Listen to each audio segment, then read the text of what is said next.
Hebrews, Hebrews, Hebrews. This is Prophets of Awakening. This our reading through the Tanak night, Wednesday night, the 5th of March, 2025. Okay. I had a question posed last night about this new movie that's out. It's like a season series, The House of David. So I went and checked it out. And what I'm gonna do tonight is I'm gonna break down the plot of the movie, the scheme, and the things that they have in it. So some of the things that's in there that's kind of alarming, but we're gonna break it down. Um, and with that being said, you can go to our YouTube channel, The Prophets of Awakening, to our YouTube channel.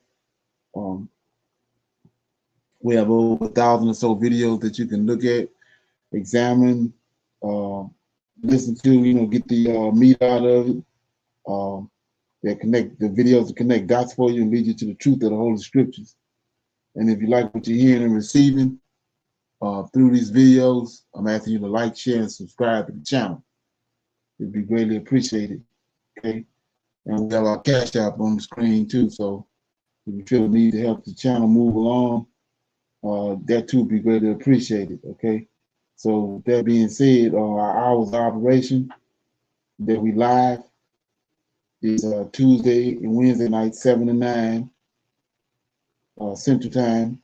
We have our Women's Advanced Bible Study night on Thursday nights, and it's on our sister channel, which is Israel Wake Up. That's every Thursday night, 7 to 9 Central Time. We have our Men's Advanced Bible Study on this channel, Prophets of Awakening, every Friday night, 7 to 9 Central Time, p.m. Then we have two Shabbat classes, one in the morning, 10 to 12 p.m. And then we close out the Shabbat every evening, Saturday evening, from 6 to 7, okay, p.m. Central Time. And then we have a Bible study class, advanced Bible study on Sundays. It starts at 5 p.m. Central Time in the evening. Normally lasts an hour, maybe sometimes they go over according to what we're talking about. And but yeah, so with that being said, those that don't know, this is a YouTube, this is a non-Messianic channel. We deal with the Tanakh and the Torah. Okay, Tanakh being the Old Testament, so-called Book of Remembrance, and the Torah is the first 5 books of the Old Testament that was given to Moses by our Redeemer and our Savior, the Lord of Hosts. Okay, shalom and welcome to the channel. Welcome to our reading through the Tanakh. Okay, we're going to do our normal, which is a moment of silence, prayer, psalms. We have some current events, some need to know information. We open it up for anybody with any Q&A or comments about anything, and then we go into our list. Like I said, breaking down the movie, The House of David. Okay. Before we get started, I was gonna anybody who wanted to volunteer to pick a scripture at the end of the class.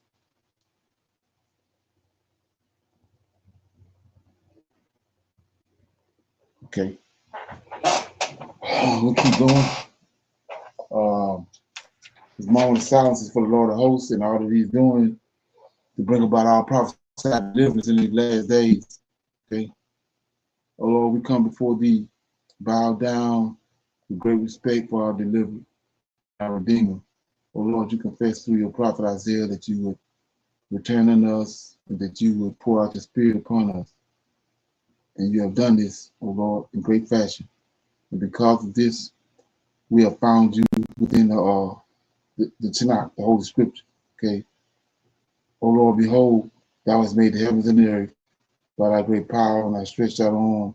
There is nothing too hard for thee.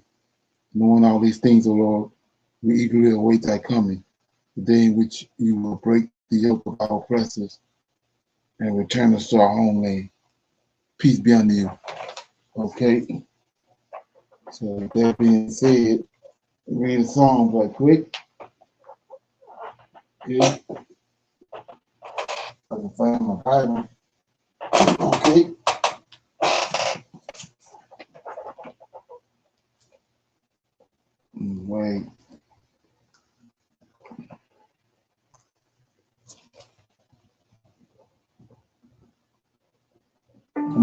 I'm gonna read Psalms 113. Okay.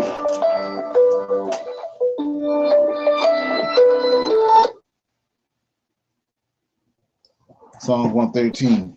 It's God's mercies are many. Praise ye the Lord. Praise, O ye servants of the Lord. Praise the name of the Lord.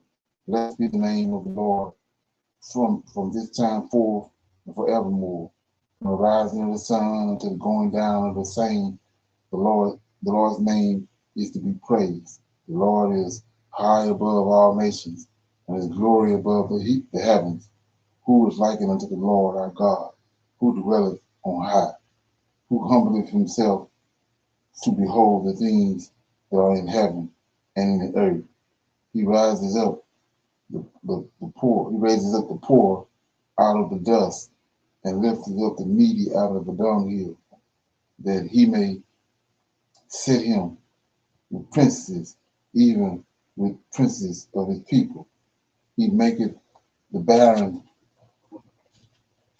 woman to keep house and to be a joyful mother of children. Praise ye the Lord. Okay.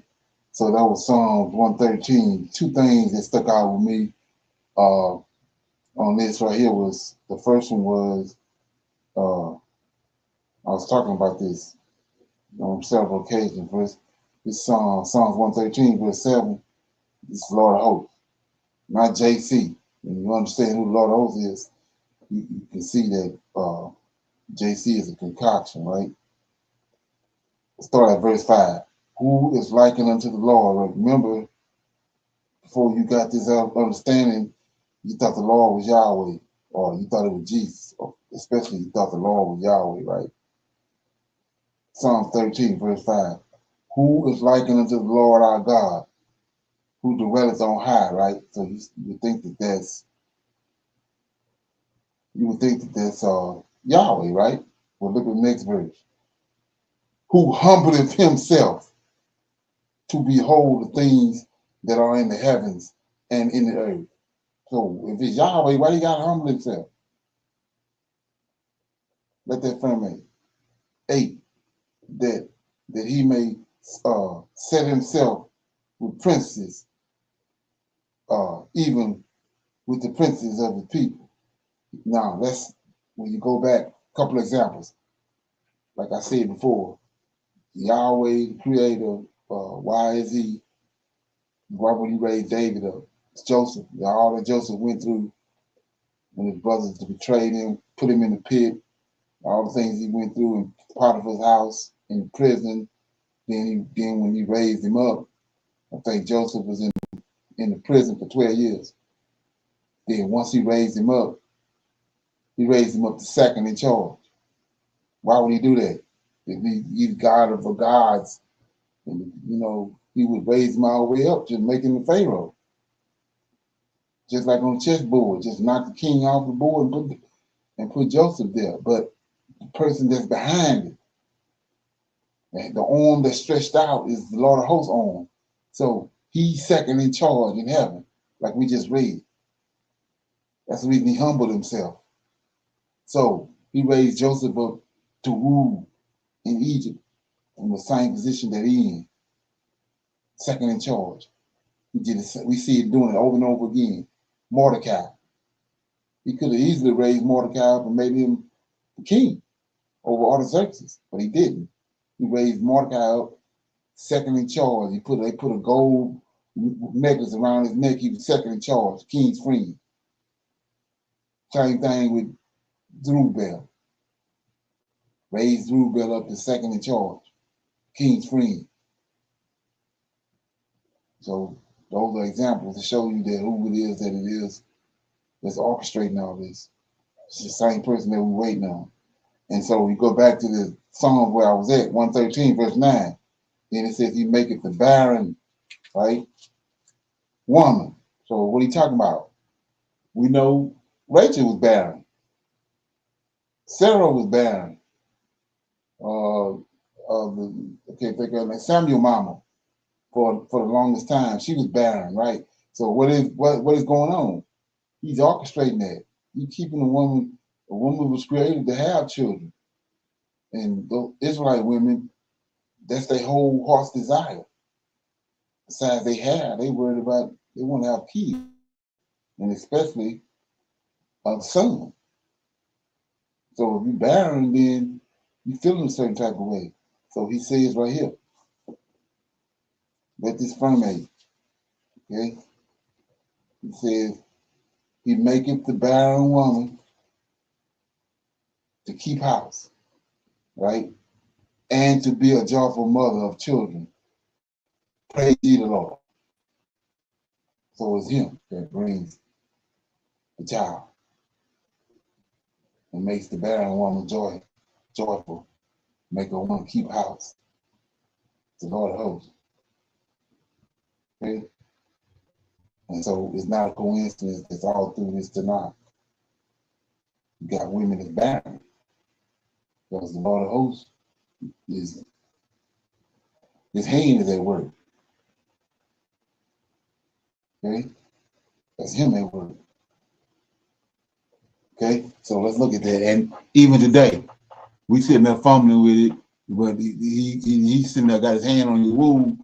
You thinking one thing, not knowing who you are and not knowing how to, that you know, who is that's really in charge of the earth. Okay. Any questions, comments? Shalom.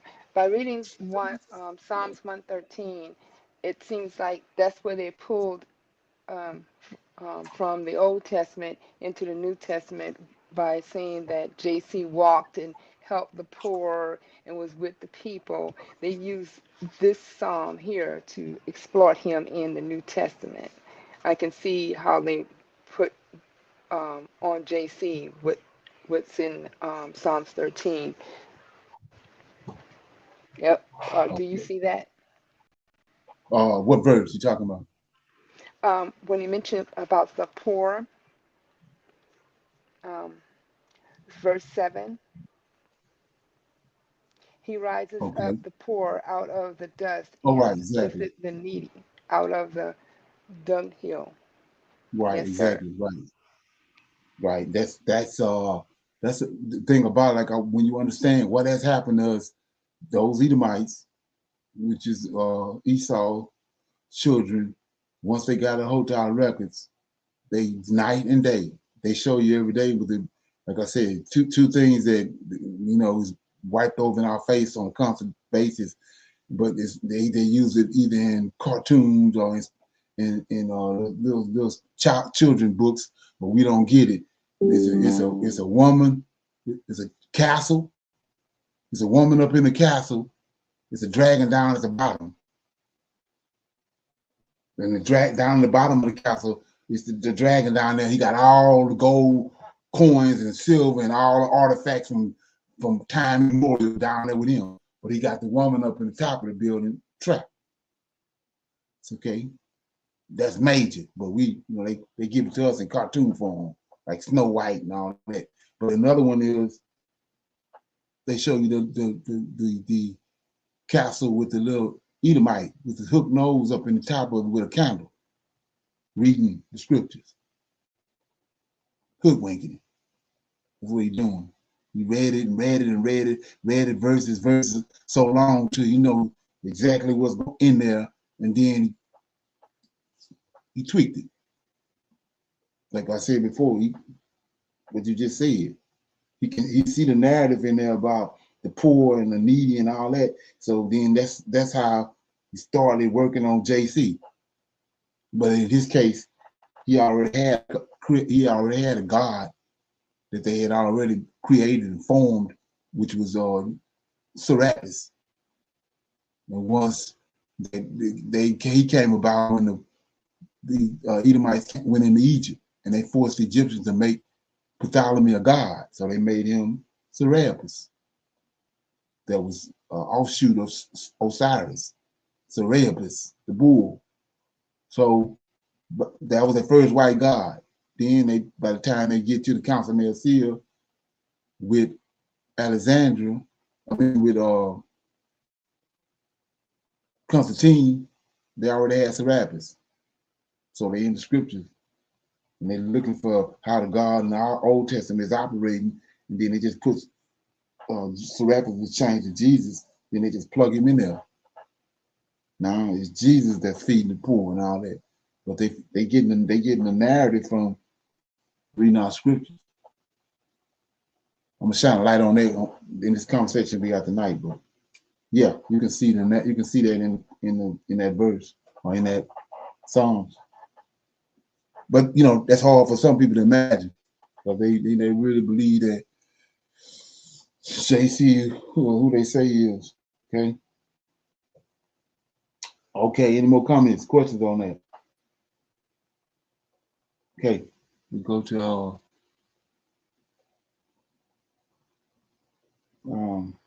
current event. President of the United States. This is speech last night, in case nobody didn't watch it, from Trump. He addressed the two houses of Congress, the two joint houses. Okay.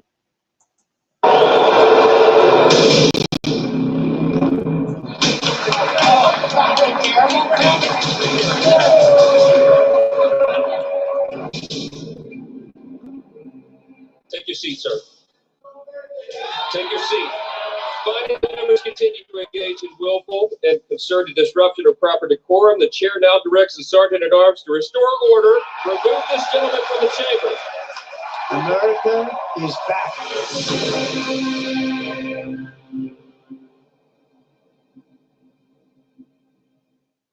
Now let's talk about that speech. Donald Trump's first address to the US Congress in his second term in office.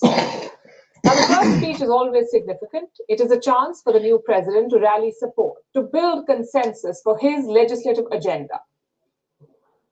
But as you know, Donald Trump is not just another US president. For him, this speech was an opportunity to take yet another victory lap. He did not have the full support of the chamber with this. From the moment he walked in, there were cheers and protests.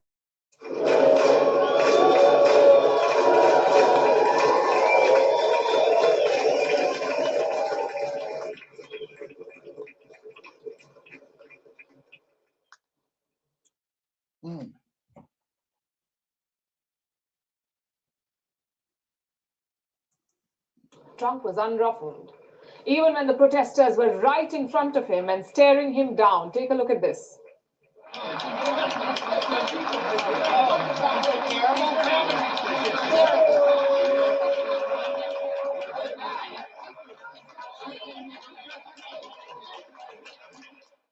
This is not normal. That was the message of a Democratic lawmaker from New Mexico. A Republican ripped away her sign. But her message echoed throughout Trump's speech, because nothing about it was normal. Trump spoke for 1 hour 40 minutes, 1 hour 40 minutes, which in itself is a record. It's the longest address to a joint session of the US Congress. During this speech, America's deep political divisions were laid bare. The Republicans cheered Trump on. The Democrats protested. Trump was heckled when he started speaking. One lawmaker was even ejected for interrupting the president. Seat, sir. Take your seat. Finding that members continue to engage in willful and concerted disruption of proper decorum, the chair now directs the sergeant at arms to restore order. Remove this gentleman from the chamber.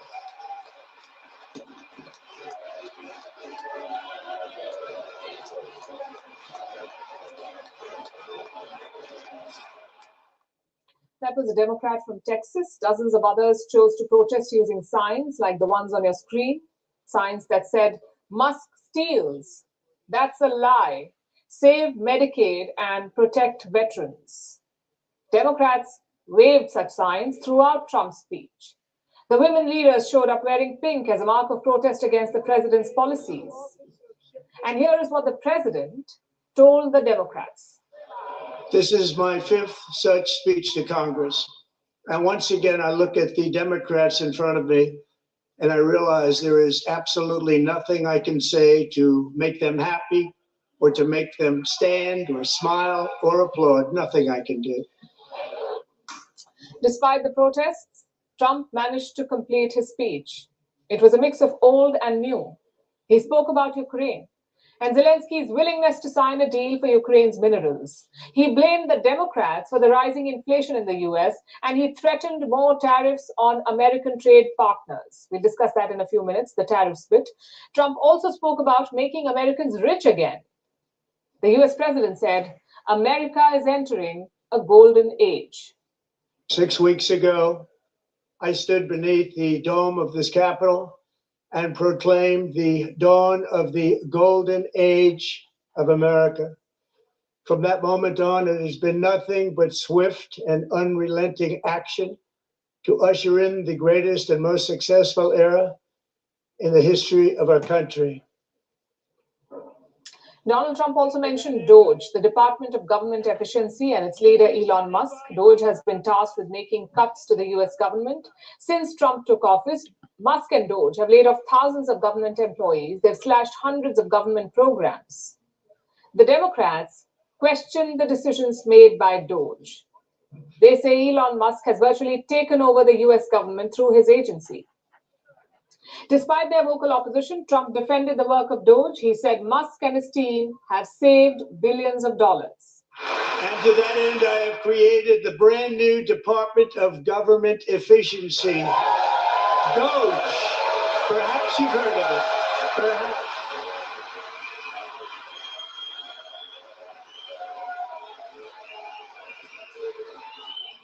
Which is headed by Elon Musk, who is in the gallery tonight. Thank you, Elon. He's working very hard. He didn't need this. He didn't need this. Thank you very much. And Trump is clearly impressed with Musk and his ideas.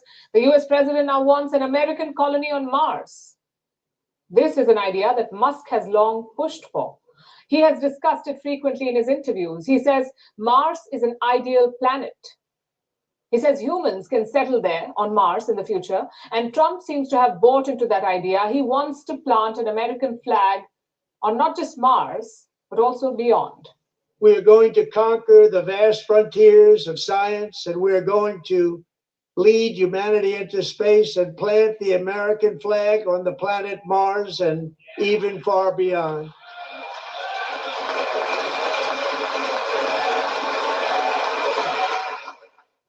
So Trump now wants to conquer planets. And here on Earth, he has set his sights on Greenland. He made the demand again with an open letter, an open offer for Greenland to join the US. Once again, it was rejected, but Trump is not ready to back down.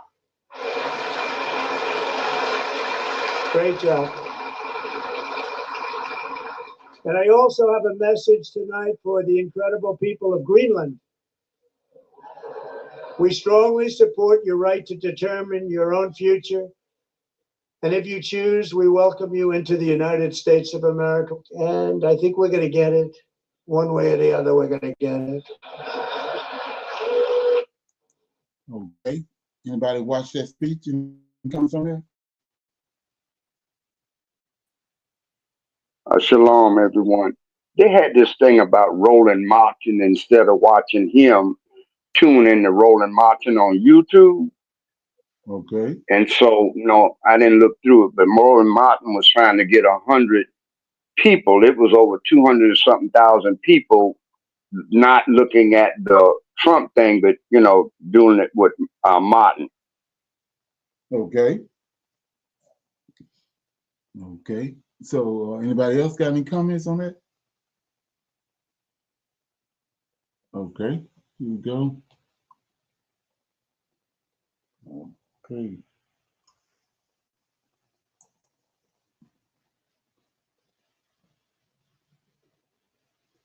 What if it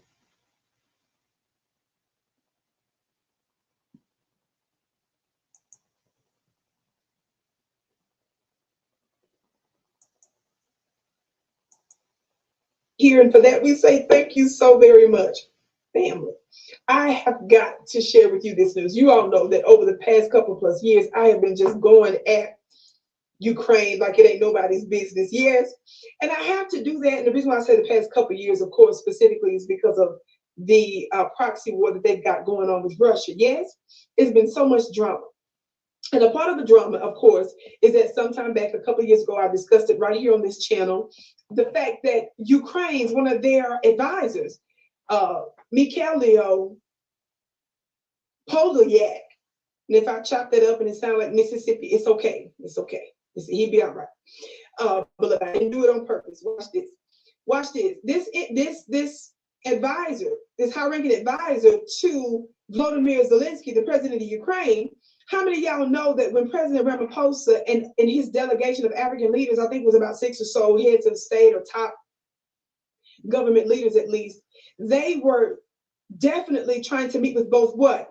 Both who? Ukraine and Russia, right? In order to engage in peace talks. Well, this little disrespectful little fellow out of Ukraine, the long and short of it basically said that they didn't have the mental acumen or the capacity to engage in peace talks. He basically said they were coming there just to beg for food. How many of y'all remember my coverage on that a long time ago? Yeah, I remember that. So this advisor to the chief of staff of Ukraine's president, Volodymyr Zelensky, he said that they had neither the capability nor the power to get involved in the matters they knew nothing about, adding that this was beyond their understanding. How many of y'all know white supremacy is outrageous? How many of y'all know that Black African people around the world, we're the oldest people on the planet. The rest of y'all are newer. We know you've been taking over for too long. That's the reason why the global shifts are happening right now, because you took it too far, your madness. And it requires a new world leadership. Talk Black to me. That's the very reason why it's going down like this, because of this kind of attitude. He goes on to say the African delegation had no goal of settling the conflict or finding a solution. Obviously, this is not their task. It is not at their level or competency. They just want to be on the misinformation agenda and resolve their own issues, like increasing resources they receive from Russia, including food supplies. Now, family, this is some outrageous madness. Now, I know many of us from around the world have talked about the fact of not relying on another country or nation to feed us. How many of y'all know that's very important? But how many of y'all know that's very important for every nation? What a lot of folks didn't know, and how many of y'all know I did a follow-up on that a long time ago too, that much of the world is fed by and through Russia and their grains. Ukraine had a large bustling grain system of imports and exports too, but some of my reports showed that their grain is not on the level of Russia. Some folks have even claimed that this is a allegation that theirs might be even on the level of GMO, but you have to look more into that. That's what some of the folks were saying. Those are some of the reports. But either way, Russia feeds much of the world, including the United States. Did you all know that we got some of our grains and stuff from them? So when the investigation was done, it found out that because some of the countries in Africa was receiving their grains from Russia through a third party, through Europeans, how many of y'all know Russia then found out that the Europeans were deceiving them and not even giving the Africans what they were due? And how many of y'all know in that report, we also found that it's the Europeans and other so-called Westerners and first world countries, the more quote unquote developed countries, that was getting more of the foodstuffs. Did y'all know that? Right, I bet you did. Because mainstream media isn't going to tell you that. So what happened? Well, watch this brief clip on what's taking place recently. Watch this. President Zelensky has been informed he will not be attending in person the upcoming African Union summit. In a letter dated February 5th, Zelensky was told he would instead deliver a video address to the heads of state. This isn't Zelensky's first attempt to engage with the African continent. Since Russia's invasion of Ukraine, he has worked tirelessly to strengthen diplomatic ties, aiming to participate in the African Union's annual summit. However, his push to address African leaders has faced resistance. Some nations, including Angola, have expressed strong opposition to Zelensky's participation.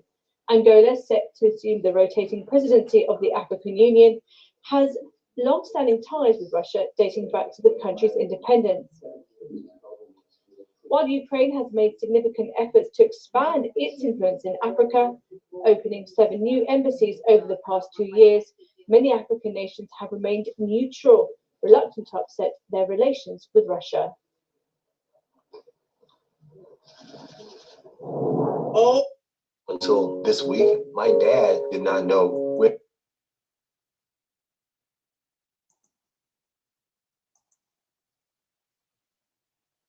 Okay, family. So did you, Nikki, stop laughing.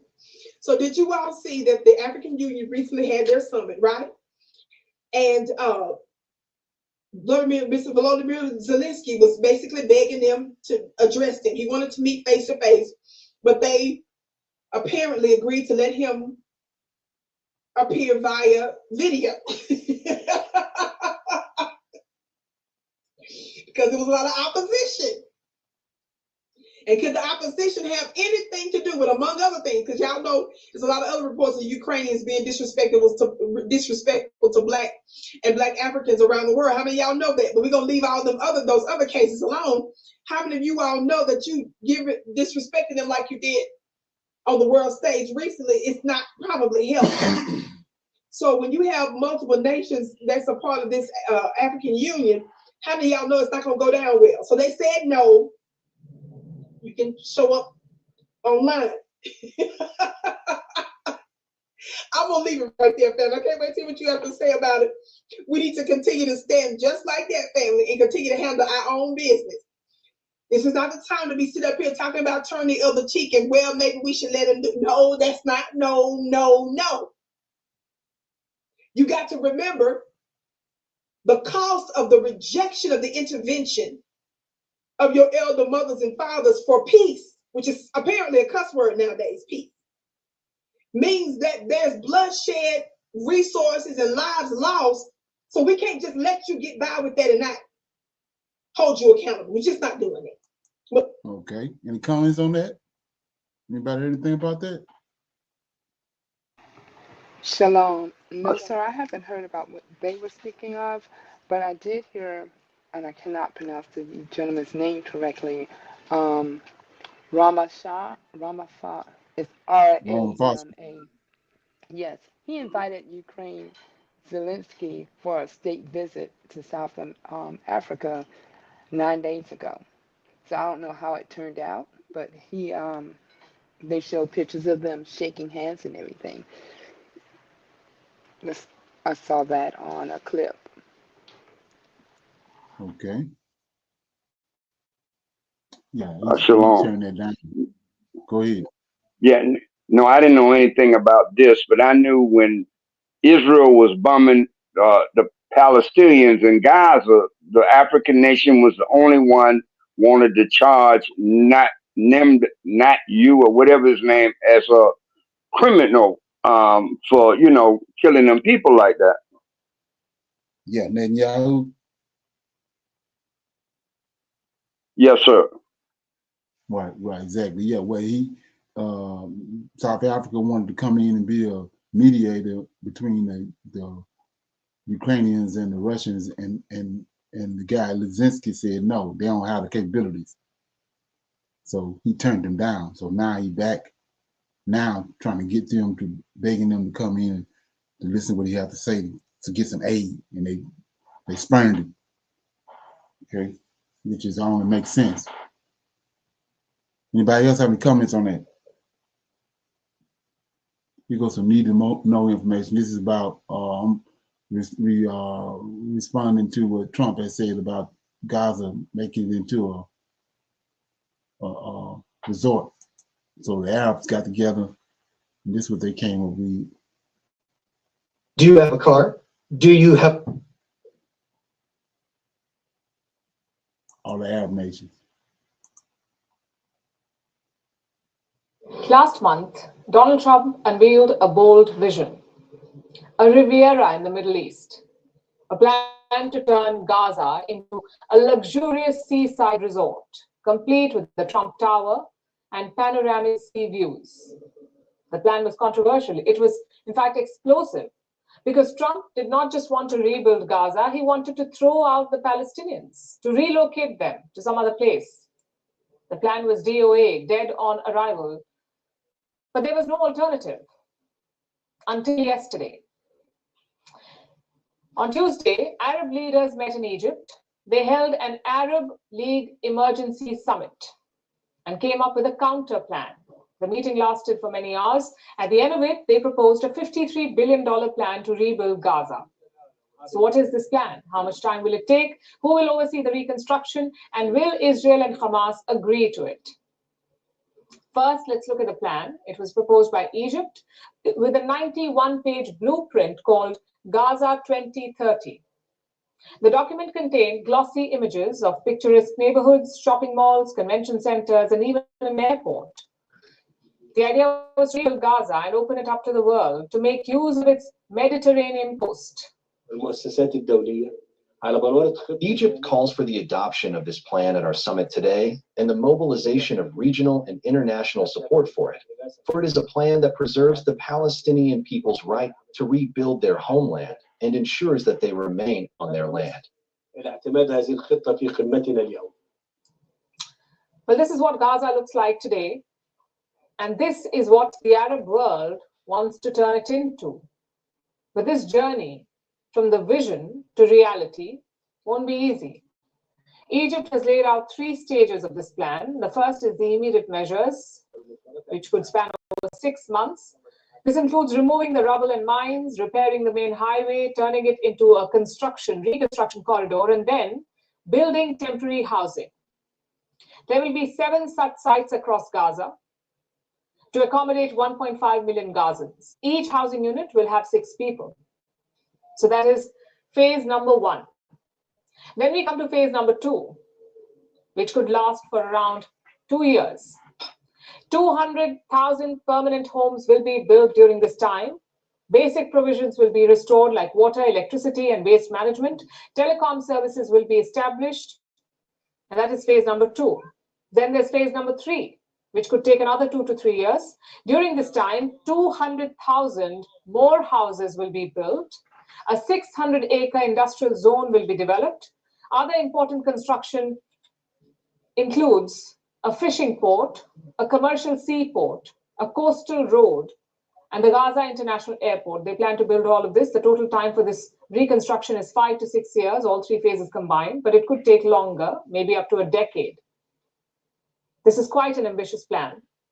The total bill will be around $53 billion. $3 billion for phase 1, $20 billion for phase 2, and $30 billion for phase 3. Total $53 billion. And who will pay this money? Multiple players like donor countries, United Nations agencies, development banks, multinational companies, and investment funds. They will all pitch in. In addition to all of this, conferences will be held to raise more money. And who will oversee this reconstruction? An interim administration. That's what the plan says. It says Hamas will cede power in Gaza, and a group of Palestinian independents will take over. They will rule Gaza during the reconstruction. Egypt, in cooperation with its brothers in Palestine, worked to form an administrative committee of independent Palestinian professionals and technocrats entrusted with managing the Gaza Strip based on the expertise of its members. Once it's done, the Palestinian Authority will take over. There is no mention of elections. The last polls in Gaza were held in the year 2006, so almost 20 years back. But Palestinian President Mahmoud Abbas says that there could be an election next year. Okay. Any comments on that? Shalom, Brother Leonard. No, go ahead. Go ahead. I just saw they made a commercial for Trump Gaza, and it's the high-rise hotel, and they just got everything. Like she said, I can't see what you're showing, but they show a whole total different thing, like New York, would you say, and having the beach and high-rise apartments and everything, but they have Trump sitting on a patio or by the pool, and then having Elon Musk throwing money up, and that's a commercial that they have for Trump Gaza, and that's what they're calling it. Go ahead, Okay. Brother Murphy. Yes, shalom. Brother Leonard, when Trump said about doing that, that messed up those Israelites over there because those Jews, because that's what they want to do, take it. Now you talking about those nations coming together. I pray I live to see that in this lifetime, but they don't want nobody to do nothing over there. Exactly. Israel, that is. Right. Exactly. Ain't that something? They focus is on trying to rebuild that temple. That's their plan. Okay. Shalom. He's also saying that he wants to get Greenland, and he's going to get it. And he offering first. He says that if they want to join the U.S., and then he says they're going to get the Greenland. Most definitely, he's going to get it. But I thought Greenland was off the charts for anybody. No one can own Greenland. That's my that's what I've known for a while, that Greenland is by itself. Well, evidently, they got some kind of hidden plan, I guess. Right now, they got, if I'm not mistaken, it's can't think of what country it is, trying to buy the Panama Canal. So they're using another country to backdoor to get the Panama Canal back for the USA from China. Because China the one really controlling. So yeah. Anybody else got anything on that? Okay, we'll open it up for some Q&A. Anybody have any questions from last night or during the week, last week, or anything they came across or they heard they want to talk about? Any questions? Yeah, shalom, Brother Leonard. When you was reading out of Enoch last night, it kept hitting me about the righteous and the sinner and this, that. It didn't say nothing about ethnic group, nationality, what you believe in. It came down to the sinners and the righteous that will be judged. Right. Right. So like I was saying before, how we've been programmed. When you say sinner, so the Christian narrative is all people, anybody can be a sinner. You know what I'm saying? First of all, they done lied and said that everybody came from Adam. We know that's a lie because the giants, these people on the earth now that ascended from those giants, they ain't come from Adam. So when he say wicked, the creator in back in the Tanak, and the creator, when he say wicked, it's people that didn't come from him. That's who he's talking about when he say the sinners. They wicked by nature. Cain came from the serpent. Cain's descendants came from the serpent. Then you got people that came from the fallen angels. Those are the wicked folks and the sinners. When he say righteous, Adam, he formed Adam on the ground with his hands. Then he breathed the breath of life into him, and Adam became a living soul. That's the righteous.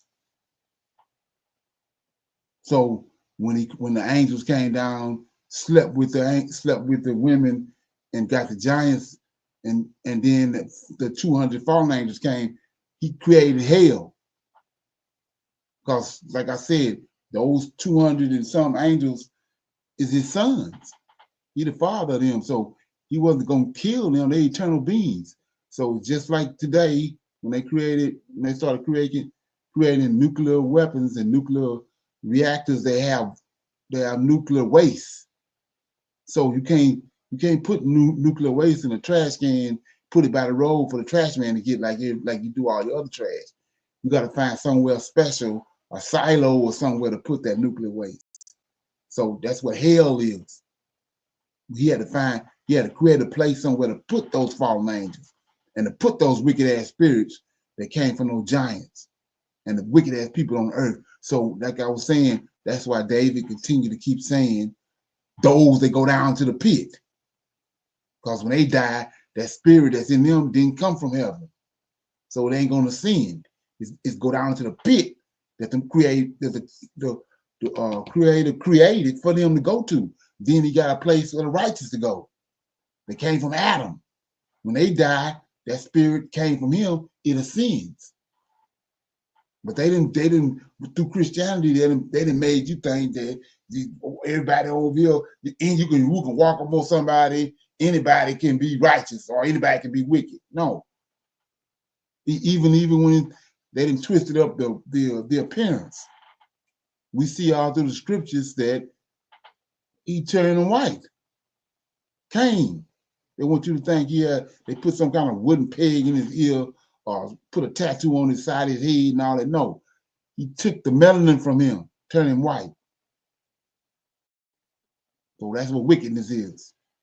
They didn't twist it all. So that's why he said, when you see him, because you're gonna know that that's wicked. Those people are wicked, and it ain't hard to figure out. All you gotta do is look at their track record, look at ours, and look at theirs. The only reason we over here is because they came over there and got us. We wouldn't be over here if they wouldn't came messing with us when we was in our own land. The Indian, everybody else, he came and disrupted them. Nobody else wasn't going nowhere, but it's him. So when he say wicked, that's what he's talking about. But they didn't put another twist on it. So let me give you an example of what I'm talking about. This is the Lord of hosts talking to David, right? In 2 Samuel, right? So he says, okay, let's get it. 2 Samuel chapter 7. So he says right here, David, he come from Adam's descendants, from Adam all the way down, he came from Abraham. That's the righteous. They didn't trick it off. So David is the righteous seed. So he wanted to build the Lord a house because he's a righteous seed. He understands if the Lord did all this stuff for him, he's sitting in a house made out of gold. So he's saying that I want to build a house for the Lord. So I read it. And it came to pass, and this is 2 Samuel 7. Came to pass when the king sat in his house, and the Lord had given him, not Jesus, the Lord had given him rest round about from all his enemies. That the king said unto Nathan is a prophet, see now, I dwell in a house of cedar, but the ark of God dwelleth in curtains. So David want to put the ark and the Lord, he want to build a house for him because he saw what the Lord had done for him. So then Nathan tell him in verse 3, go do all this in your heart, which he can't do. He first got to go inquire the Lord. That's his role. David asked him, David want to build a house, has a desire to build a house. So the role of the prophet or the seer is to go inquire the Lord and tell him that what David's intentions is. Then come back and tell David, thus says the Lord. But he tells him, Nathan said to the king, go and do all this in your heart. Then verse 4. So the Lord checked him. And it came to pass that night, the word of the Lord of hosts came unto Nathan, saying, go and tell my servant David, thus says the Lord. See that? Shall thou build me a house for me to dwell in, whereas I have not dwelled in any house since the time that I dwelled in I brought up the children of Israel out of Egypt, even to this day. But I have walked in a tent and in a tabernacle and in all the places wherein I have walked with all the children of Israel, spake I a word with any of the tribes of Israel whom I commanded to feed my people Israel, saying, why build ye me a house of cedar? So just for clarity, because this goes over a lot of people's head, he's telling you right here, he says in verse 6, when I have, says, whereas I have not dwelled in any tent, since the time that I brought the children of Israel out of Egypt, even to this day, but I have walked, see that? I walked in a tent. I walked in a tent and in a tabernacle. So what are you talking about? So he's walking. This ain't Yahweh. This ain't Jesus. So what are you talking about? Well, he came in the garden, didn't he? Didn't he come walking in the garden? and talked to Adam? Wasn't he walking on the water in the very beginning? And so this is what you have to understand. So the tabernacle, the tent he talking about he walked in, is the tabernacle that they built out of badger skin and all that in the wilderness. He walked in. That's him. He walking with Israel. Noah walked with him. Enoch walked with him. So when this is registered in your head, it nullifies JC. It's him right here. He doing the walking. He ain't just saying walk for the hell of it. He's saying walk because he's walking with him. Way from the beginning with Adam. He came in the garden walking. So 8, now therefore shalt thou say unto my servant David, thus says the Lord of hosts, I took thee from a sheepcote, from following sheep, to be ruler over my people Israel, right? And I was with thee whatsoever thou went. Here you go. Just to break down of righteous and wicked, sinner and righteousness, right? It says, I was with thee whatsoever thou wentest, and I have cut off all thy enemies out of thy sight, and I have made thee a great name, like unto the name of great men that are in the earth. Now here you go. This is the proper understanding of righteousness and unrighteousness and wickedness and all this, right? Moreover, I will appoint a place for my people. See that? That's Israelites, us. And I will plant them, that they may dwell in a place of their own. See that? And move no more. Neither shall the children of wickedness. See that? These some more people. Cain descendants. Japhet. Right? Neither shall the children of wickedness afflict them anymore as in before time.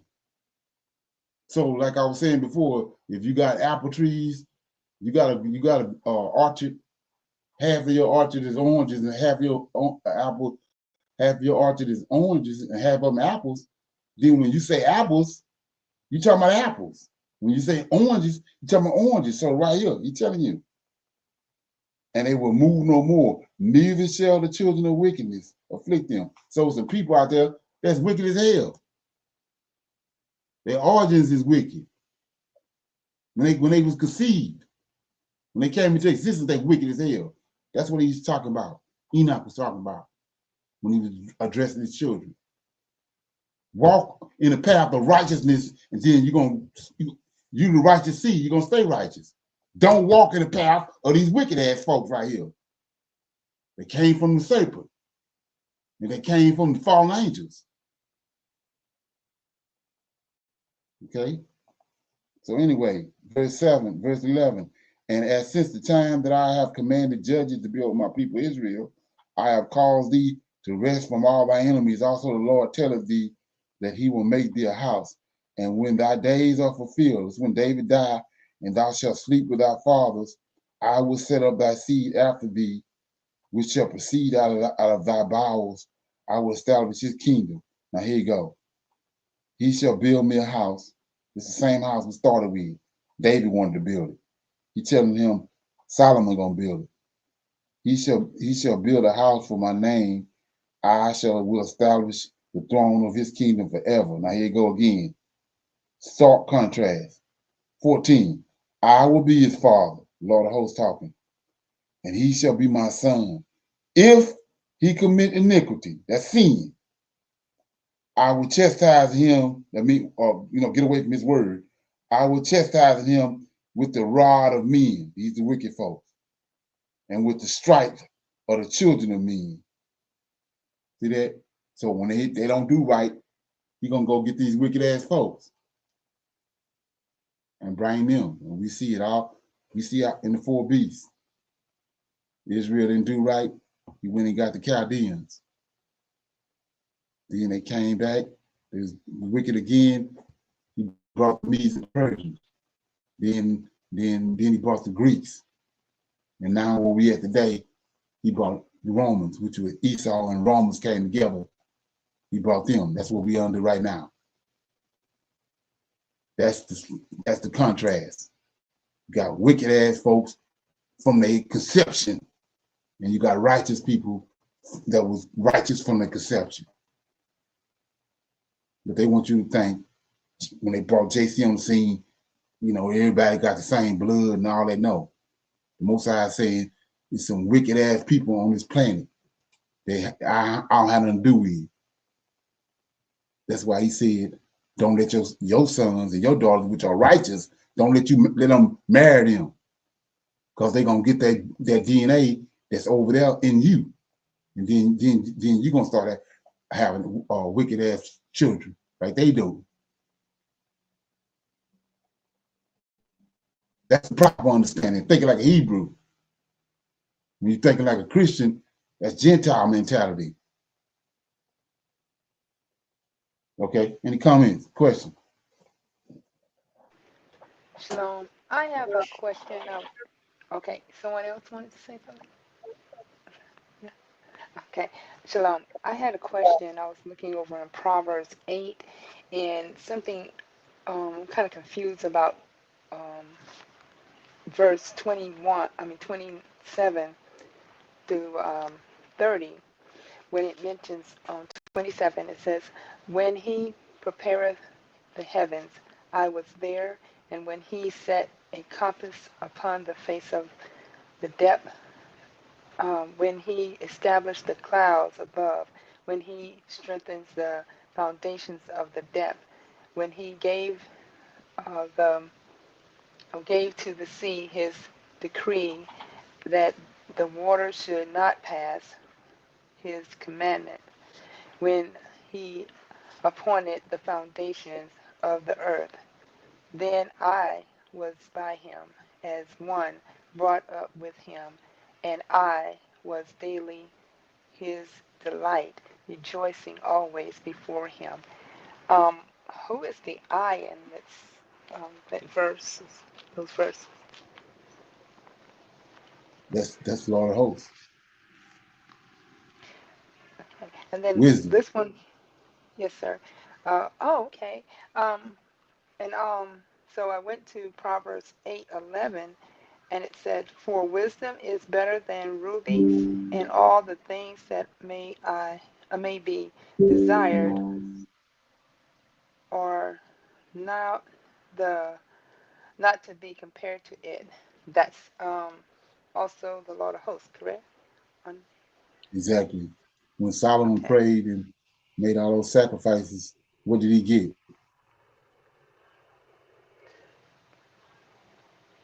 He got wisdom, right? Yes, sir. Yes, He sir. prayed for wisdom. He didn't pray for nothing else. He wanted wisdom and the understanding how to control, how to deal with and control the Most High people. But being the Lord of Hosts who he was, he gave him wisdom and everything else included, even though Solomon didn't pay for it. So like I was saying before, they want you to think that wisdom is female, but we see right there, ain't no female wisdom. So that same wisdom that Solomon prayed for, when Adam was on the ground, when the Lord of Hosts formed him, and he on the ground, he breathed the essence of life into him. So what you think he breathed into Adam? Wisdom. Wisdom. Understanding.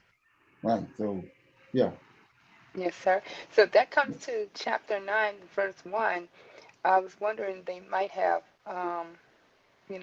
did some more moving around with our scriptures, because they said wisdom has built her house. She has owed out her 7 pillars. And then that's when I stopped, because I wanted to understand that part. So I didn't read any more on it. I just read that part, Right. and I was kind of confused at that point. But yes, sir.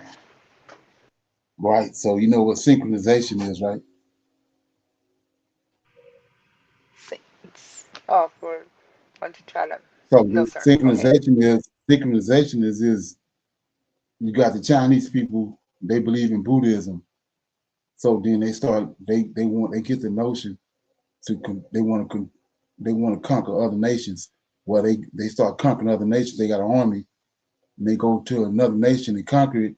The other nation don't deal with Buddha, but because of the Chinese felt the need to go conquer them. They conquered them.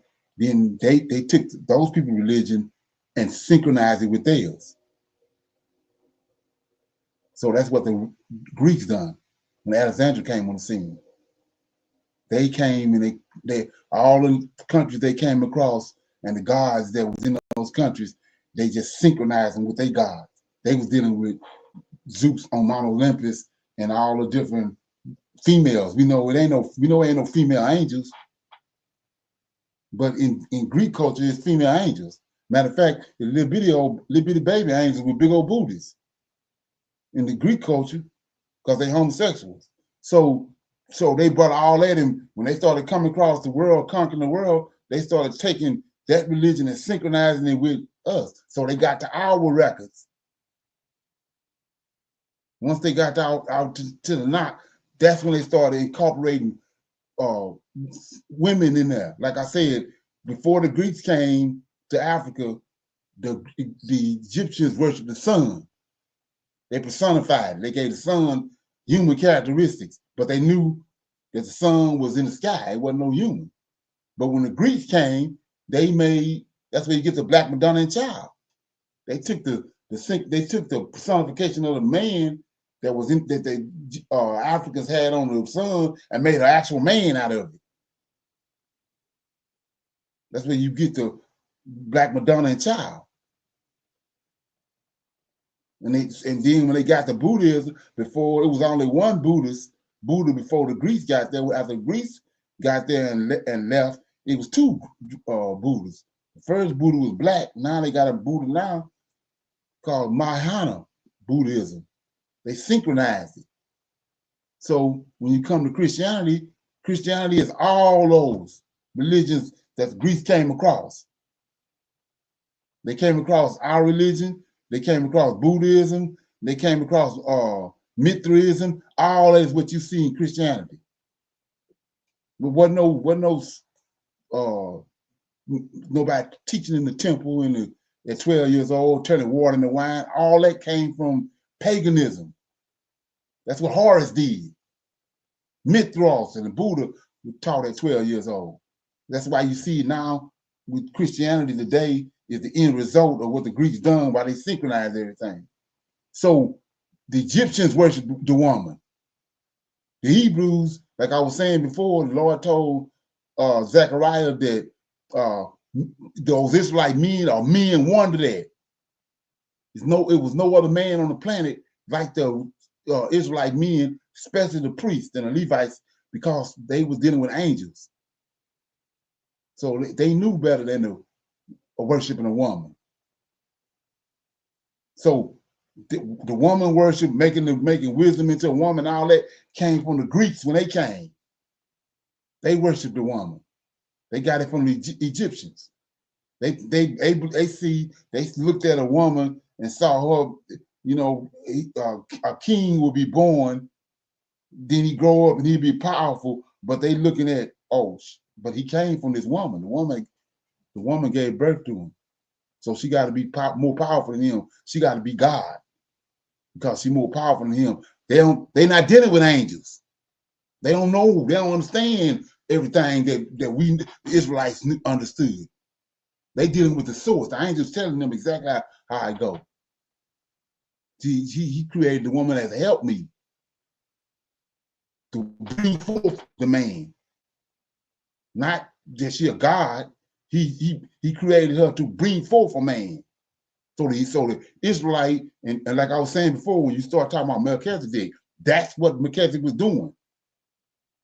Breaking down the understanding, giving it to the rest of the people on the earth, the proper understanding of how to break that down. How it comes down from heaven. And because of what we did, we rebelled against our creator, we no longer in that position to do it. That's why we're getting all this whacked out stuff now.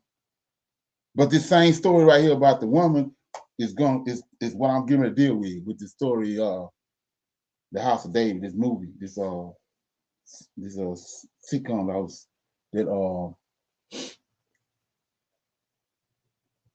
I'm trying to think his name. AJ brought up last night, so I went and watched it. I watched the first. It's only on 4.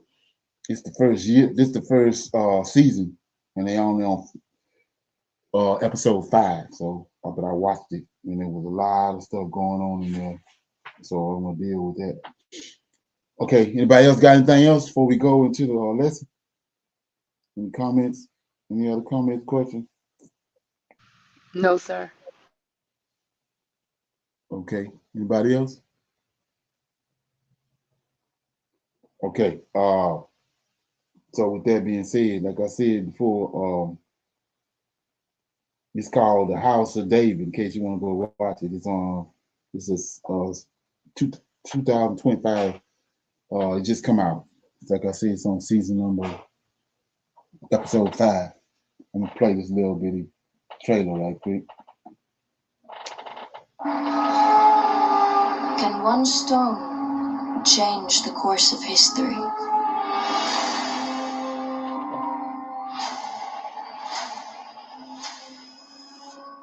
Cowards! Send me your champion! Goliath! Can one act of defiance create the legend? I will tell you the story of David, a simple shepherd boy. Why do my brothers get to fight? And I'm stuck here. David, you are not a man of blood. An outcast who became one of the most famous kings who ever lived. God does not see what man sees.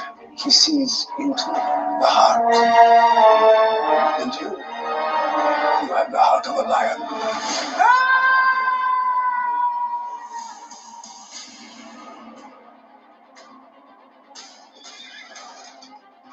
So on this movie, right? It says that. Notice what they just said in the trailer. David was an outcast. Okay.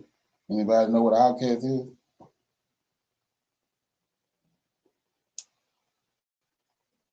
Okay. So anyway, it said that David was.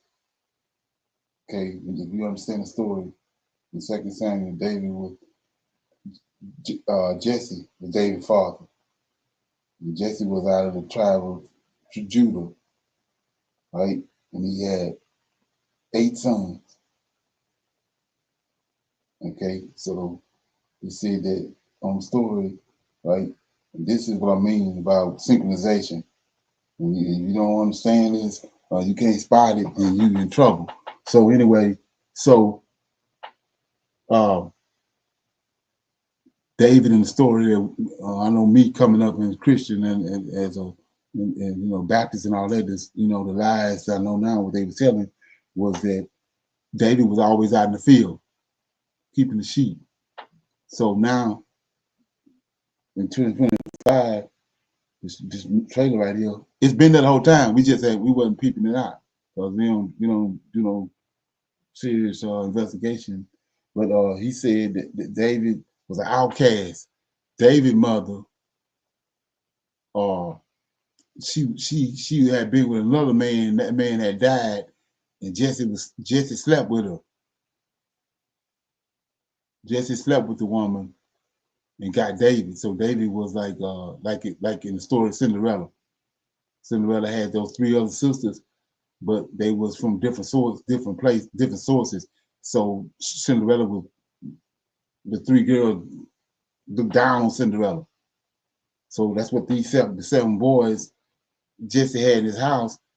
They looked. David was a pagan to them, even though they had the same daddy, but it's how David was conceived. David was conceived in unrighteousness. So the story goes. So that's why David was out keeping the sheep. That was disgraceful for David to be keeping the sheep. So they kept him out in the sheep. So when you understand the story, you know that when the Samuel came calling, the man of God came calling, the Lord of hosts sent him to David's house. To Jesse's house, and told him, Jesse got a son that I wanted. He's gonna be king want you to know it. Well, Samuel got there, and he went through all the 7 boys, and now one of them was it. That Samuel was confused. So he said, you got another son somewhere you ain't telling us about? And then Jesse said, yeah, he out there in the field. And they went and got him. And we know the story. David, he came in, and David laid hands on him, and that's the end of the, that was it. He put the oil on David. But anyway, one of the things about that part of it was, like I said before, how they brainwashed us. So he tells you David was a man after God's own heart. Right? We know who God is, Lord of hosts.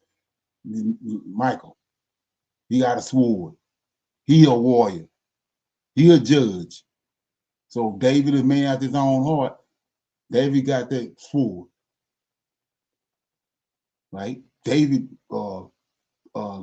got that spirit of righteousness and the judgment on him. So in the movie, when I was watching it, what Samuel did was, all them other boys was Jesse was kind of, a stout dude. So all those boys were stout, they were soldiers. So what Samuel did was walked up to each one of them, looked them in the face, and laid his hand on their heart. And looked in their face, and he didn't get nothing. He went down the line, all of them, laid his hand, looked them in the face, and laid his hand on their heart. He didn't get nothing. But when David came, he looked David in the face and laid his hands on David's heart. And that's when all hell broke loose because of the fire and everything that was that submission. Well, first of all, when Samuel walked up, everybody knew Samuel was afraid of Samuel because he's a man of God, right? And so when they walked up, didn't nobody get down. Didn't nobody bow down, didn't nobody get down. But when they went and got David, he came running up there to where Samuel was at. The first thing David did was fell on the ground with his face to the ground. Samuel. I already knew then. But anyway, he told him to stand up. And then he laid his hand on David's heart, and all hell broke loose. So I advise you to watch it. But anyways, especially with all this information you done got. But yeah, so he laid his hand on there, and that was that. So come to find out, like I was saying, I didn't really know it, but like I said, watching the movie after AJ had brought it up, I went back and watched it, and I'm like, oh wow, this is crazy. So anyway, come to find out, they don't mention it. Go back to the wisdom being a woman. That's why So it says David's mother her name was. If you want to write it down, you can do your own little search.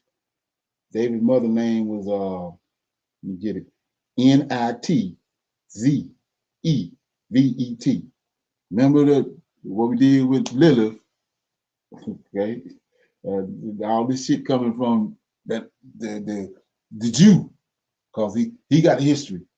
They're not Israelites. The Jew and the Israelite is totally different. The Jew came from the Khazarian mountains, right?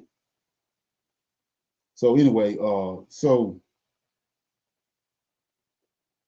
name was Nizivah, right? So and you go do that research on that word, it's a woman, she's a woman that can see.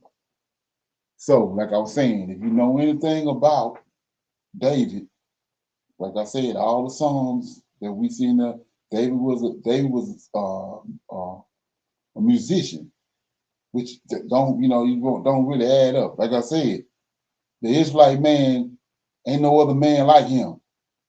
He's a man wonder there, but he been denigrated, right? And denigrating him. Most I said when they was all together in Jerusalem, they were men wonder there. They wasn't around all these other nut buckets that what we at now. So they was men wonder there. So that was unheard of. David could sing like Marvin Gaye, but he was dangerous. But he had a heart to worship the Most High. He could sing. He could play all the musical instruments and all that. That was unheard of. So David was playing the harp. When you go do your research or you know anything about it, he's playing the harp. He played all these musical instruments, and because he was out there keeping the sheep, he constantly was worshiping the Lord, seeking after Him, and all that. Well, in this movie, they put all that on David. David, because he's supposed to have been an outcast. He got all that. He got all that musical abilities, and to be able to sing. His mama taught him all that. This woman, not whatever her name right here. I can't say the name, but she taught him all that. He was little because she was cast. Him and her were outcasts. They was part of Jesse's house, but they was in a different place. They kept them out there in the field. So, and that's how David came up seeing them, how they denigrated his mom. But anyway, she could sing, and she showed David how to sing, showed David how to play all these harps. This is what the movie's saying. So David can play this harp and do all this stuff. And we know that pretty much all the songs came from David. So all this now, all of a sudden, all these accolades that David got, a woman gave it to him. Okay, so you say, what are you talking about? Well, let's go a little further. These Edomites now, right? That's what got us all jacked up today. So anyway, here we go. So you say, what are you talking about? Go to this one of those golden cards that tied to JC. Go to JC too. Remember, JC tied to Mary. See that? He tied to Mary. Okay. Anyway, so you go to Isaiah chapter 7. Let me get it. Go to Isaiah chapter 7. Oh yeah, and she kept telling she could see, like I was saying, she could see. So she was having these visions, dreams and visions about David. And she kept telling David that he's gonna be a king and all that, right? She's telling him all this stuff. So anyway, I'm over here in Isaiah chapter 7. And they tell you right here, Isaiah 7 and 14 is this supposed to be, like I said, following the narrative. 7 and 14 says, therefore the Lord himself, if you came up in the Christian church, you should know this.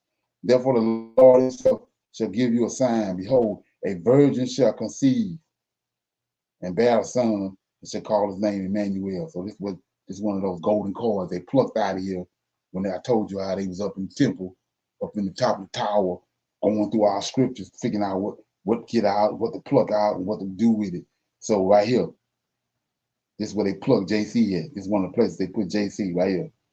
Therefore, the Lord himself shall give you a sign. Behold, a virgin, a woman, right? That's what it is, a woman, young woman of marital age.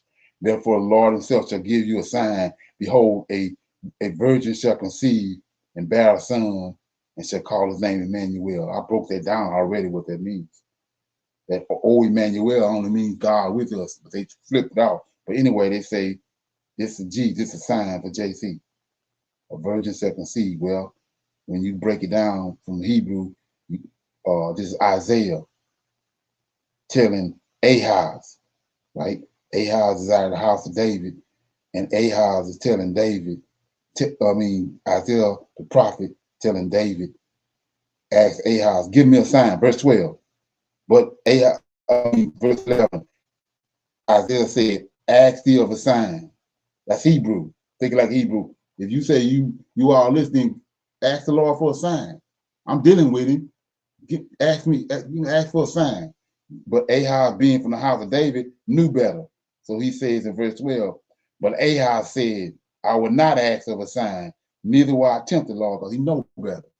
So 13, and he said, hear ye now, O house of David. it is a small thing for you to weary men, regular men, but to weary the Lord of hosts, see that? Now, because of that, Isaiah gonna give him a sign. He says, therefore the Lord himself shall give you a sign. Lord of hosts, behold, a virgin shall conceive and bear a son and shall call his name. Man. So this is a sign. Ain't got nothing to do with JC. So now we're gonna continue on. So we're looking for the sign that Isaiah gave him. Isaiah told him, a woman gonna have a son, right? So now we in chapter 8, verse 1. Moreover, the Lord said unto me, Isaiah, talking to Isaiah, take, right, a great roll, write upon it in a man's pen. That's pertaining to Isaiah 7:14. Get a pen. Says, go take a roll with you, blank roll, and write on it with a man's pen, right? Concerning, here go the boy right here. It's the name of the boy right here. His name ain't Yahushua. Here go the boy. That's his name. Verse 2. Take unto thee, and I took unto me, Isaiah said, I took unto me a faithful witness. He needs some people to verify Isaiah 7:14 for Ahaz. So he says, I took unto me a faithful witness to record, to write down, right? Uriah, one of them, the priest, and Zechariah. He took these two men with him. Now, here we go. And I went unto the prophetess. So what's going on? It's a woman that can see. Go back to who Mary supposed to be. A woman that can see. Go to who is David's mama. She was telling him his whole life, and all the people that would come up against that try to denigrate David, she would come up and tell them that she could she can see. That's what she would tell them. I can see. I'm able to see. That's what she would tell them. So that's what this means right here. And I took unto me a faithful witness to record Uriah the priest, Zechariah, son of Jechabiah, and I went unto the prophetess. That's a woman that can see. Right? And guess who that is? That's Isaiah's wife. That's Isaiah's wife. So it says, and I went unto the prophetess, and she conceived and bore a son. This boy up here, what's about? Not the house child. So it says, and she conceived and bore a son. Then said the Lord unto me, call his name. There you go again. Two witnesses called this the boy name, not Jesus. So anyway, the point I want to make is it's a woman that can see. Okay. So then, like I said, once you understand what I'm trying to convey to you, I'm gonna go to a couple of other places. So you go to I'm in the book of Jasher right quick. I'm in the book of Jasher. I read this before. So this story with Sarah, right after the Lord told Abraham that he's gonna sacrifice Isaac. Like he wanted him to sacrifice Isaac, right? Let me pick it up. Okay. Okay. I'm on the right place. Here you go. It says at that time, Jasher 23 says, and at that time the word of the Lord came unto Abraham, and he said unto him, Abraham, and he said, here I am. And he said unto him, take now thy son, thine only son whom thou lovest, even Isaac, go to the land of Moriah, and offer him there for a burnt offering upon one of the mountains, which shall be shown unto thee. For there will thou see a cloud and the glory of the Lord. And Abraham said, here you go. Abraham said within himself, how shall I separate myself? Well, here you go. Abraham said within himself, how shall I separate my son Isaac? Look at this. How shall I separate my son Isaac from Sarah, his mother, in order to bring him up for a burnt offering before the Lord. See that? Go back to Mary. Go back to all them. Go back to this woman here. Okay, it says, and Abraham came into the tent, and he sat before Sarah his wife, and he spake these words unto her. My son is grown up, and he has not for some time studied the service of his God. Now tomorrow I will go and bring him to Shem. That Shem, Eber, his son, and there he will learn the ways of the Lord, for they will teach him. These men, like I showed you, him to know the Lord as well as I know that when he prayed continuously before the Lord, he will answer him. Therefore, there he will know the ways of serving the Lord his God. And Sarah said, Thou hast spoken well, O my Lord, and do unto him as thou hast said, but remove him not at a great distance from me, neither let him remain there too long. My soul is bound with his soul. Okay? And Abraham, so right here, you peeping game, Sarah, prophetess, she can see. Say, Abraham said unto Sarah, my mother, my daughter, let us pray to the Lord our God, that he may go to do good with us. And Sarah took her son Isaac, and he abode all night with her. And she kissed and embraced him and gave him instructions till the morning. And she said unto him, O my son, how can my soul separate itself from thee? And she still kissed him and embraced him, and she gave Abraham instructions concerning him. She gave Abraham instructions concerning him. And Sarah said unto Abraham, O my Lord, I pray thee, take heed to thy son, and place thine eyes over him, for I have no other son nor daughter but him. O forsake him not. If he be hungry, give him bread, and if he be thirsty, give him water to drink. And do not let him go out on foot, neither let him sit in the sun, neither let him go by himself in the road, neither force him from whatever he may desire, but do unto him as he may say to thee. And Sarah wept bitterly the whole night on account of Isaac, and she gave him instructions till morning. And in the morning, Sarah selected a very fine and beautiful garment from those garments which he had in his house that Amalek had given her. And she dressed Isaac, her son, therewith, and she put a turban upon his head, and she enclosed a precious stone for the turban, and she gave them provisions for the road, and they went forth, and Isaac went with his father Abraham, and some of their servants accompanied them to see them off the road. And Sarah went out with them, and she accompanied them upon the road to see them off. And they said to her, Return to the tent. And when Sarah heard the words of her son Isaac, she wept bitterly, and Abraham, her husband, wept with her, and their sons wept with them a great weeping. Also, those who went with them wept greatly. And Sarah caught hold of her son Isaac, and she held him in her arms, and she embraced him and continued to weep with him. And Sarah said, Who knoweth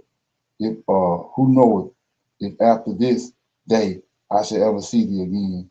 And they still wept together, Abraham, Sarah, and Isaac, and all those that accompanied them on the road wept with them. And Sarah afterward turned away from her son, weeping bitterly, and all her men servants and maid servants returned with her to the tent.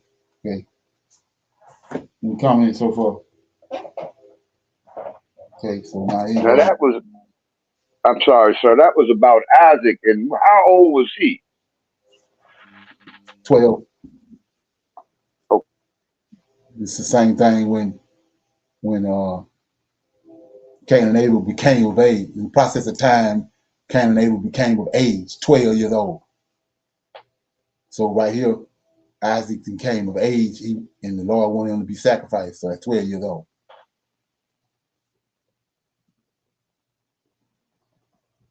Okay. So here we go, another one. This Judith right here. Okay. So it says Judith had been a widow and remained, I'm putting emphasis on a woman that can see, right? Okay. Judith had been, and we've been reading over this. It says Judith had been a widow and remained in her house for 3 years and 4 months. She built herself a tent on top of her house. So her husband died. She wore sackcloth. She wore sackcloth next to her skin in her widow's mourning. She fasted all the days of her widowhood, except the day before the Sabbath, and the day before the new moon, and the feast, and the joyful celebration of the house of Israel. She was very beautiful and fair to see, and her husband Manasseh had left her gold and silver, male and female slaves, cattle and lands, and she lived on them. There was nobody who spoke ill of her, for she feared God and with all her heart. She heard the wicked words the people had spoken against the governor because that she heard the wicked words of the people that had spoken against the governor because they fainted for the lack of water. And Judith heard all the things that Uzzah said to them, how he swore to them that he would surrender the town to the Assyrians at the end of the day. And she sent her maid, who was in charge of all she had, summoned Chibris and Chumers, the elders of her town, and they came to her, and she said to them, listen to me, rulers of the inhabitants of Bethela, for the thing is not right that you have said before the people today, and have confirmed with the oath that you have sworn between God and you, saying that you will surrender the town to our enemies unless the Lord turns and helps us within that time. Now, who are you who have tried God today and who set yourselves up in the place of God among the sons of men? You investigate the Lord Almighty and will never learn anything. You cannot sound the depth of a man's mind. You cannot sound the depth of a man's mind, and you cannot grasp the thoughts of his understanding. How can you examine God, who made all these things, and understand his mind and perceive his thoughts? No, do not provoke the Lord our God, for if he does not wish to keep us within these 5 days, he has the power to protect us within whatsoever time he pleases, or to destroy us before our enemies. But you must treat the counsel of the Lord our God as a pledge, for God is not like a man to be threatened, or look like a son of man to be cajoled. Therefore, let us wait for the deliverance that comes from him, and call upon him to help us, and he will hear our cry if it pleases him. For there has not risen in our age, nor there today, a tribe or a family or a people or a town or a stock that worship God made with hands, and they did it as they did in the former time, excuse me, because which our forefathers were given up to the sword and to be despoiled, and fell into the great disaster before our enemies. And we have known no other God than him. And so we hope that he will not neglect us, nor any of our nation, for we are taken. All Judah will be taken, and our sanctuary will be plundered, and he will hold our blood responsible for the profanation of it, and the slaughter of our brothers, and the capture of the lands, and the desolations of our inheritance. He'll bring back upon our heads among the heathens whatsoever we are in slavery, and we will become an offense and a reproach in the sight of the masters. Okay, I'll stop right there. But see how they putting the role of a prophet on these women.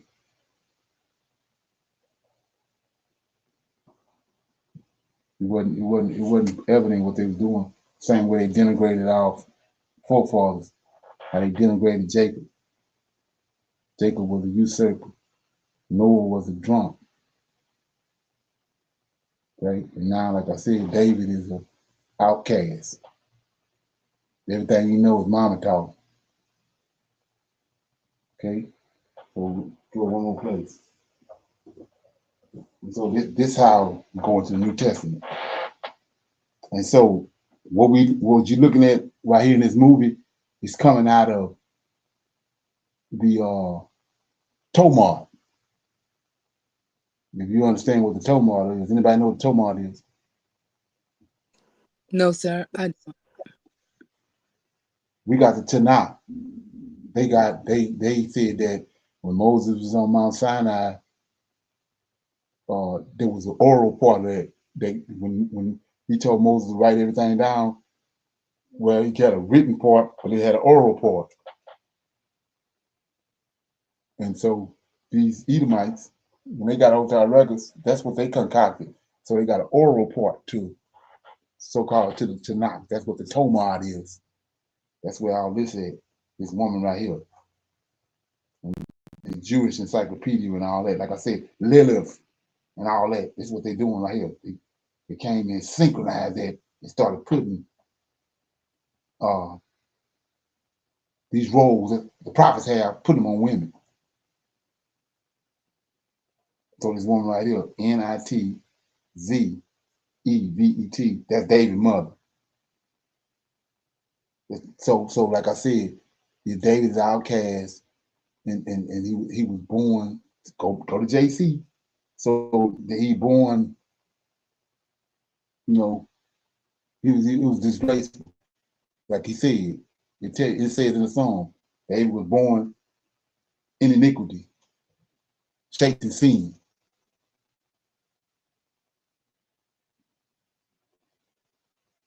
So we know damn well this ain't David. This ain't David came in the world. So he came from a illicit relationship with Jesse. Jesse denigrated, David denigrated. And the woman got these powers like Samuel. She a prophet. Okay? Go another one. This right here always baffled me. I was just waiting on the creator to break it down for me. So here go another one right here. Like I said, he tells us the men in Israel were the men wonder that. You got to do your research to even grasp that. So anyway, I'm in 2 Kings. Some of the stuff you may not even know nothing about. Okay, 2 Kings. This is Hilda. It just didn't ever register with me, but I anyway, this 2 Kings chapter 22.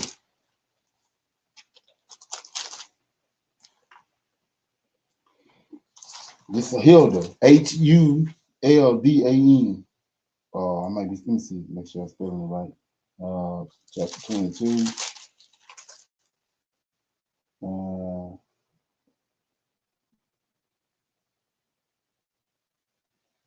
22 and 14.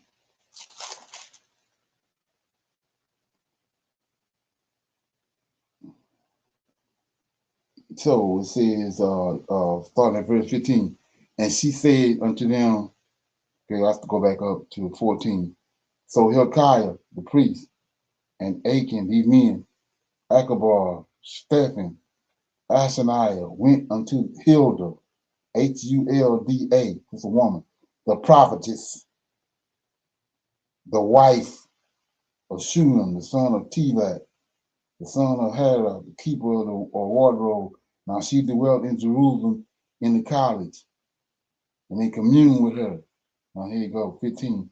And she said unto them, thus saith the Lord God of Israel, just like Judah did, just like this woman just did when they came up against David. right? Thus said the Lord, behold, I will bring evil upon this place and upon the inhabitants thereof, even all the words of the book which the king of Judah have read, because they have forsaken me and have burned incense unto other gods, that they might provoke me to anger with all the works of their hands. Therefore, may the wrath, therefore my wrath shall be kindled against this place and shall not be quenched. But to the king of Judah, which sent you to inquire of it. See this? Like I told you, that's what the prophets, the seers, and the prophets, that's what they for. Men wonder that. Go to them to inquire of the Lord. You don't go pray on your own. You got to go to them, inquire of the Lord. So it says right here, verse 17, 2 Kings 22 and 17, because they have forsaken me, have burned incense unto other gods, that they might provoke me to anger with the works of their hands. Therefore, my wrath shall be kindled against this place and shall not be quenched. But to the kings of Judah, which sent you, see that? Not even the king. The king got to go to the priest. Okay, so it says, but the kings of Judah, which sent you to inquire of the Lord, thus shall ye say to him, thus saith the Lord God of Israel, as touching the words which thou hast heard, because thine heart was tender, and thou hast not humbled thyself before the Lord, when thou heard what I spake against this place and against the inhabitants thereof, that they should become a desolation and a curse, and hast rent their clothes, and weep before me. I also have heard thee, said the Lord, and behold, therefore I will gather thee unto thy fathers, and thou shalt be gathered unto thy grave in peace, and thine eyes shall not see all the evil which I will bring upon this place. And they brought the king's word again. So we see right here. So this is a woman talking. We saw Judah doing it. We saw Sarah doing it. Okay. So they didn't interwoven this, synchronize it into our scriptures. Okay. And comment. Shalom, everyone. I think that when we do a lot of research on David, his father, his mother, right? Just like we do for Isaac or Abraham or Adam and Eve, they try to throw us off with a lot of incorrect information because we were such peculiar people. We were unique people. We were God's jewels, right? So once we don't know what's going on, and I've been researching her and I'm trying to find out more information on her, but the only information they give you, which is really, I ran across 3 or 4 different stories about her, which really did not make any sense to me at all. And I just found out in the book of 1 Samuel chapter 22, she's not mentioned by name, but David says my mother and my father. Right. Other than so that, they let you know they didn't tamper with it.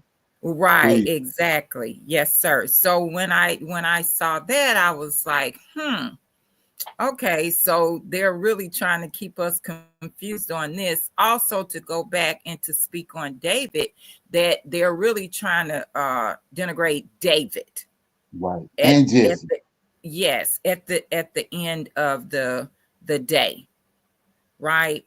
And then Brother Leonard, can you explain this one to me? Also, it was Psalms 51 and 5. I'm gonna get there. And this is the psalm that on the videos that I was watching about her, they kept referring to this psalm in reference to David and his mother. Mm-hmm. Psalms 51 verse 5. It says, it's a plea for forgiveness is my title. And verse 5 says, behold, I was shapen in iniquity, and in sin did my mother conceive me. Right, that's what I was just talking about. That's the song. So they saying David, he was a bastard, and so that goes all. So it go off. So that set the stage. Reason why David is out in the keeping the sheep. He wasn't part of. He came from Jesse, but he came from Jesse from an illicit relationship. But he still kept him there because he's his son, and he kept the mama there. But they was separated from the rest of the Jesse family. Right. That's the story, you know. And yes, it's woven in there, but it's subliminal. They keeping the heat, you know what I mean? Yeah. And right, so, the other one, sir. Go ahead. I was going to say the other one that they spoke a lot about was Psalm 69, a cry for help. And it was verse 8. I am become a stranger unto my brethren and an alien unto my mother's children. And one of the stories that I was reading on him was that like you said, he was not allowed to like even sit at the table with the rest of them, that Jesse had a table like in the corner. So whenever it was time for them to eat, that is where David would sit. Right. So it was like I said, I ran across 3 or 4 different stories about her. And they said one way that she conceived was that Jesse was no longer interested in her, right? That he was in love with her maid. And he told the maid that he was in love with her, and you know, for her to get ready that night or whatever, he was going to come see her. And the maid went back and told Nitzavah, I guess I'm saying her name right, and they done the switcheroo. They both got ready or whatever, but once he came in and the lights was off and all that, they done the switcheroo, and that's how she became pregnant with David. But he thought he was sleeping with her maid. Right. So what that man you? The switcheroo. Yeah, the whole situation. Jacob, Leah, and Rachel. There you go. Right, exactly. Like I was saying, so you can see these folks how they operating. But anyway, so then you gotta look at, which is I don't believe that, but you gotta look at what is Nitzvah to the other lady, the handmaiden that he's supposed to be in love with. Right. Nineveh, whatever her name is, she the mistress, right? Nitzvah, See, remember Sarah?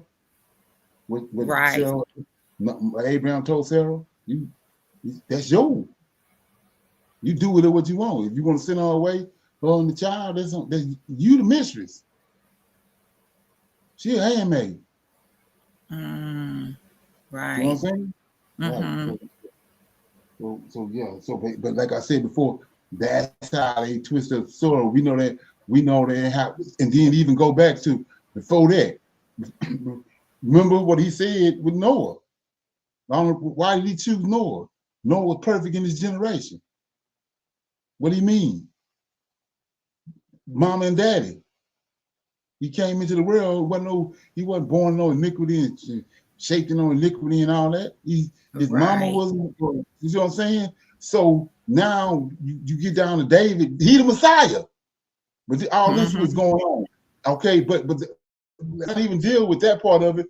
How was Jesse conceived? How was Jesse conceived? Shalom. I'm sorry. Go ahead, Sister Michelle. No, sir, I'm done. You can go ahead. For some reason, when you brought that up about bone and iniquity and everything, I was thinking that was after he might have bothered with Bathsheba, and he was being humble before the Lord and saying, this happened because he was, I don't know. That was new for me. Right. That's a Psalm of David. That's one of the things I was saying that we've been conditioned on. David, I the thought it was Psalms, just stuck in there. Mm-hmm.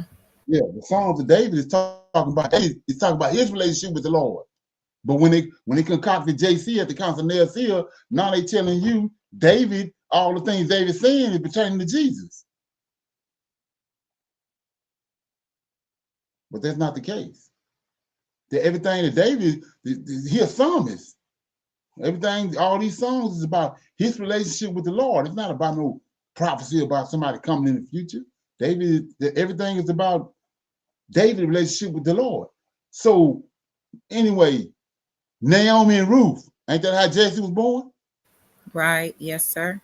I've read So look at that that. part too. Mm-hmm. Look how crazy that is. So that's how Jesse came on the scene. Now then after that happened, now David come on the scene from this. Come on, man. This is how David come on the scene. But he the Messiah. Remember what Balaam said. A star shall come out of Judah. Smite the corners of Moab. Submit Ammon. Come on. The star out of Judah is David.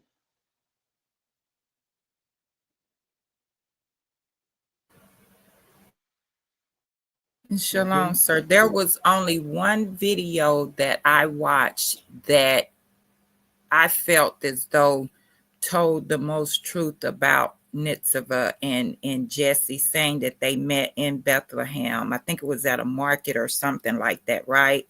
And how much he loved her. And of course, that was a short video. It was like under 10 minutes. I'm gonna try to go back and find that video that I felt as though told the truth about Nitzavah and Jesse and how David came about and how he was anointed. So all the other videos, it just really did not make any sense, because at the beginning they would always say, we don't know much about her. So it was like they was just making up their own story, when it came to her. Right, exactly. Right. So like I was saying before, when I'm always bringing it up, a lot of people don't understand the significance of why I keep on bringing it up and why the Creator gave me the understanding that He gave me. Zerubbabel. See, Zerubbabel kills JC because they tell you in Daniel 9:25, that's him, that's Jesus. Just like I just read. And Isaiah 7:14 telling you that's JC. And the next scripture just tell you who the boy name is. He give you the boy name twice. But anyway, when you come, once you get to hold on what the lie that's been told in Daniel 9:25 and Zerubbabel, it expands out.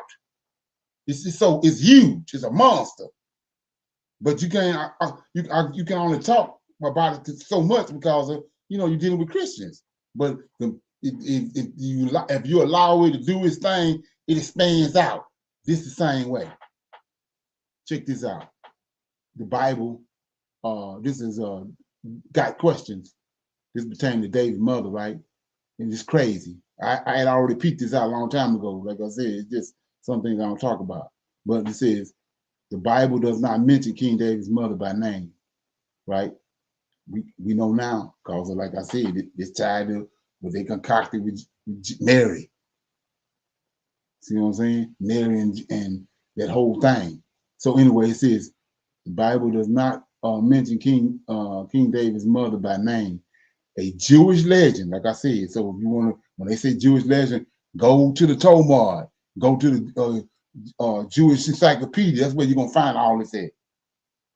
Okay, so it says the Bible does not mention King David's mother by name. A Jewish legend.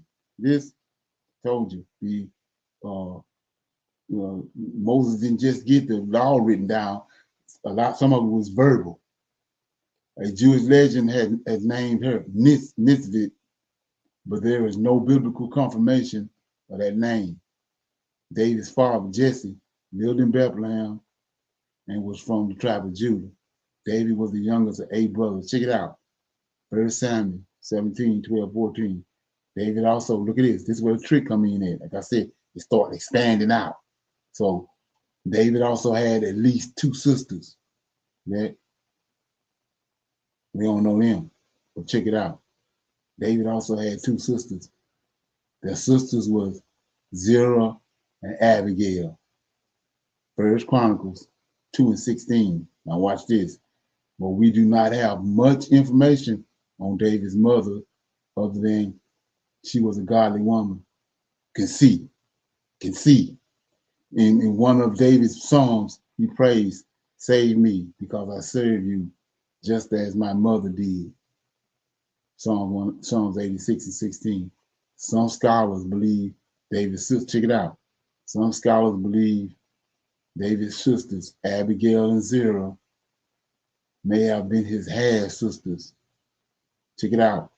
And their father was not Jesse, but Mihash. This is a name you got to write down. Like I say, it expands out. Mihash, that's Nahash. That's saying these 2 half sisters of David. Daddy name was Mihash. The book of 2 Samuel refers to Abigail as the daughter of Mihash. Absalom had appointed Amashia. I don't know if you know these guys, these the mighty men that was around David. Amashia was one of them. It says Absalom appointed Amashia over the army in place of Joab. Amashia and Joab, right? Amashia was the son of a man named Jeter. See that? An Israelite who had married Abigail, the daughter of Mihash, sister of Zerah, mother of Joab. That's 2 Samuel 17:25. Mihash was an Ammonite. See that? Speculation suggests that David's mother had been married to Mihash. That's what they're saying. That's why they were outside the family, because she had been previously married and Jesse got into a relationship with her. That's why he was in the whole town, Bethlehem, Shonda, her and David, sis had been married to Mihash when she bore the half sisters, and then later became the second wife to Jesse. Further speculation implies that David's mother was not yet married to Jesse when she became pregnant. Go to Mary and Joseph. They hadn't yet come together, but she was with child. Okay, so it says David's mother was not yet married to Jesse when she became pregnant. That perhaps she was still married to Natasha when she conceived David. In Jewish tradition, David's mother was Mitzvah, the daughter of, here got another name you need to look at, Ael. Mitzvah was the daughter of Adel, the wife of Jesse. And Tamar, there you go. Tamar relates a complicated story concerning Mitzvah. Her husband, Jesse, began to doubt the purity of his ancestry, since he was the grandson of Ruth and the Moabites, right? Due to his doubt, Jesse stopped having marriages with Mitzvah after she had born her 7 sons. Instead, Jesse planned to marry his Canaanite servant and have children with her. The maid servant, however, this is what you brought up, had pity on Mitzvah and offered Mitzvah a plan on the wedding night. And Mitzvah and the manservant could secretly switch places, and Mitzvah could sleep with Jesse one more time, right? The switch worked, much as Leah and Rachel's switch had worked on Jacob. And Mitzvah became pregnant with David, her 8th son. Mitzvah never revealed to Jesse what she had done, even when her pregnancy was apparent. Therefore, Mizpah came to be despised as an immortal woman, and her son David grew up an outcast in his own family. Again, this is an extra biblical legend, and there is no way to confirm the accuracy of it, right? So we're gonna stop it right there. So let's look at that. So it says right here, again, this is an extra biblical legend, and there is no way to confirm the accuracy of the tale of Mizpah. Why it's in the damn movie? Okay, so then you say, what are you talking about? I told you on One Night with the King. Like I said, when it first came on, what's been told to us, it's in the King James, is Samuel. The Lord told Samuel, kill all the Amalekites, because they came up and attacked y'all when y'all came out of Egypt. They came up from behind you and tried to attack you. So when Israel got into their land and they got a king, Saul, the Lord of hosts sent Samuel to go tell Saul, go kill the Amalekites, all of them, and post salt kill all the animals and kill the king, and then post salt on the land and spoil the land with salt. Saul didn't do that. He kept all the healthy animals and the cattle and all that, and all the gold and silver, and he kept Agag alive. That's what they tell us in this King James. The 66 books, that's all Negro need, right? So, but when you get to the movie One Night with the King, they show you that Samuel came in there and killed Agag, because Saul didn't do it. He killed Agag, but in the movie, Samuel had Agag and his wife, and Agag's wife. And Agag's wife was pregnant. And right before Samuel got there in the movie, she escaped went out the back of the tent and escaped into the desert, and she got picked up by a caravan like Joseph did. And that's how she ended up over in Media and Persia when Mordecai and them got there. That's where Haman came from. They tried to kill Esther and Mordecai. So that's not in the King James. It's an extra biblical story. And so, like I said, why is that in there? Why you put that in the movie? Why you put this in there? So, like I said, look what it said. And then I can open it up for some questions.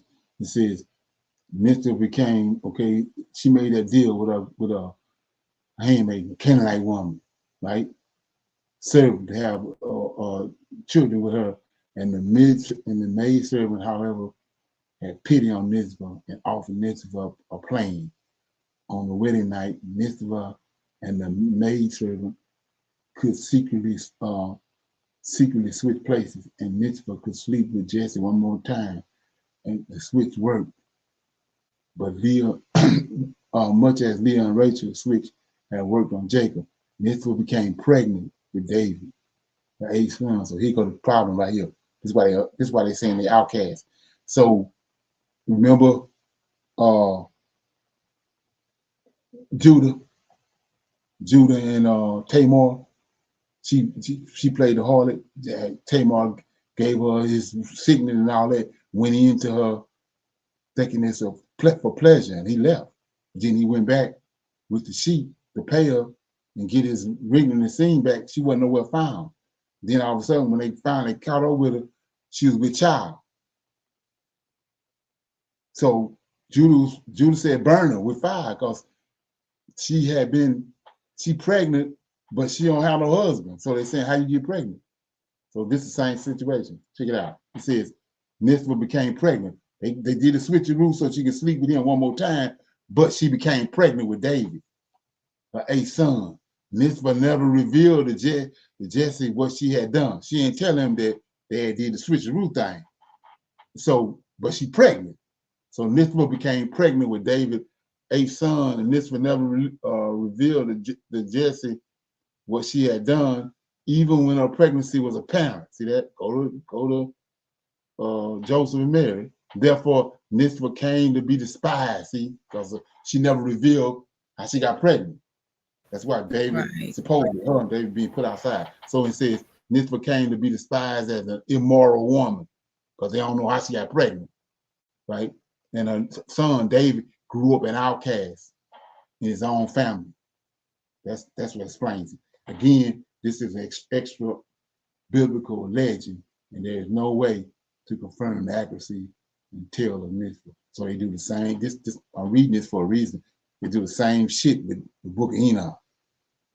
You know, imagine that you fall for that with everything that's in the book of Enoch, and they tell you this is an extra biblical book. You don't need to read it, but you fall for it. Same thing with this. Okay. Any comment?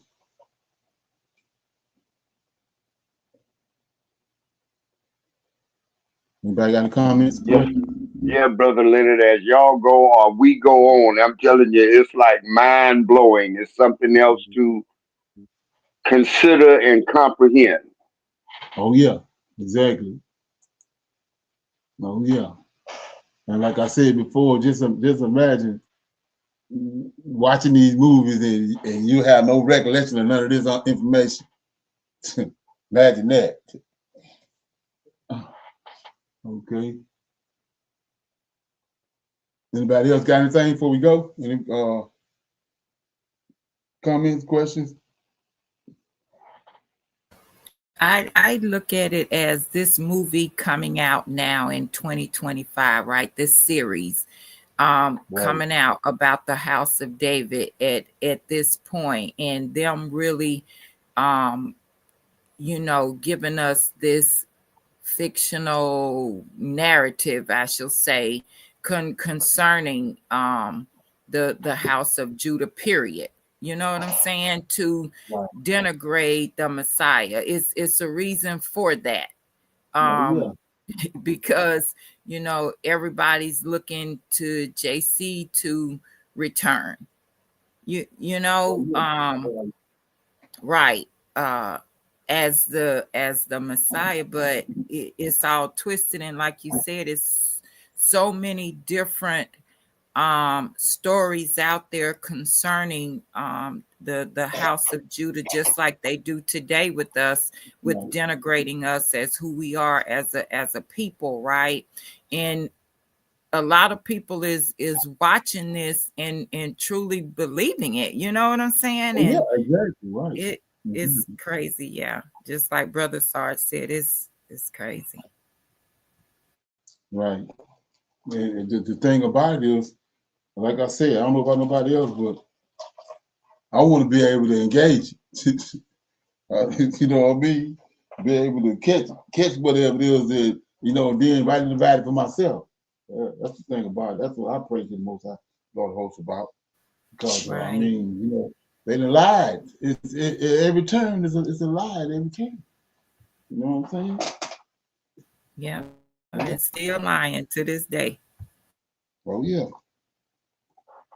And like I said, they steady pushing that. When you look at this, like you said, 2025, and then they coming with this. I mean, look what they pushing. They pushing this. All of a sudden now they didn't gave way to the Messiah was black. That's pretty much cemented now. The Messiah was black. Ain't that something? Yes, sir. And I have learned when they really denigrate us that way, I just do more digging, more research, because I know it's more to the story than what they are saying. And it becomes very interesting to me on how they spend their time trying to really do that. So if we were nobodies, right? If we weren't worth nothing, why are you spending so much time on trying to truly denigrate us? Right, exactly. Right. They're doing that for a reason. Right. Yeah. The thing, the biggest part, the biggest thing out of that from watching this last night, I watched all 4 episodes to catch up, was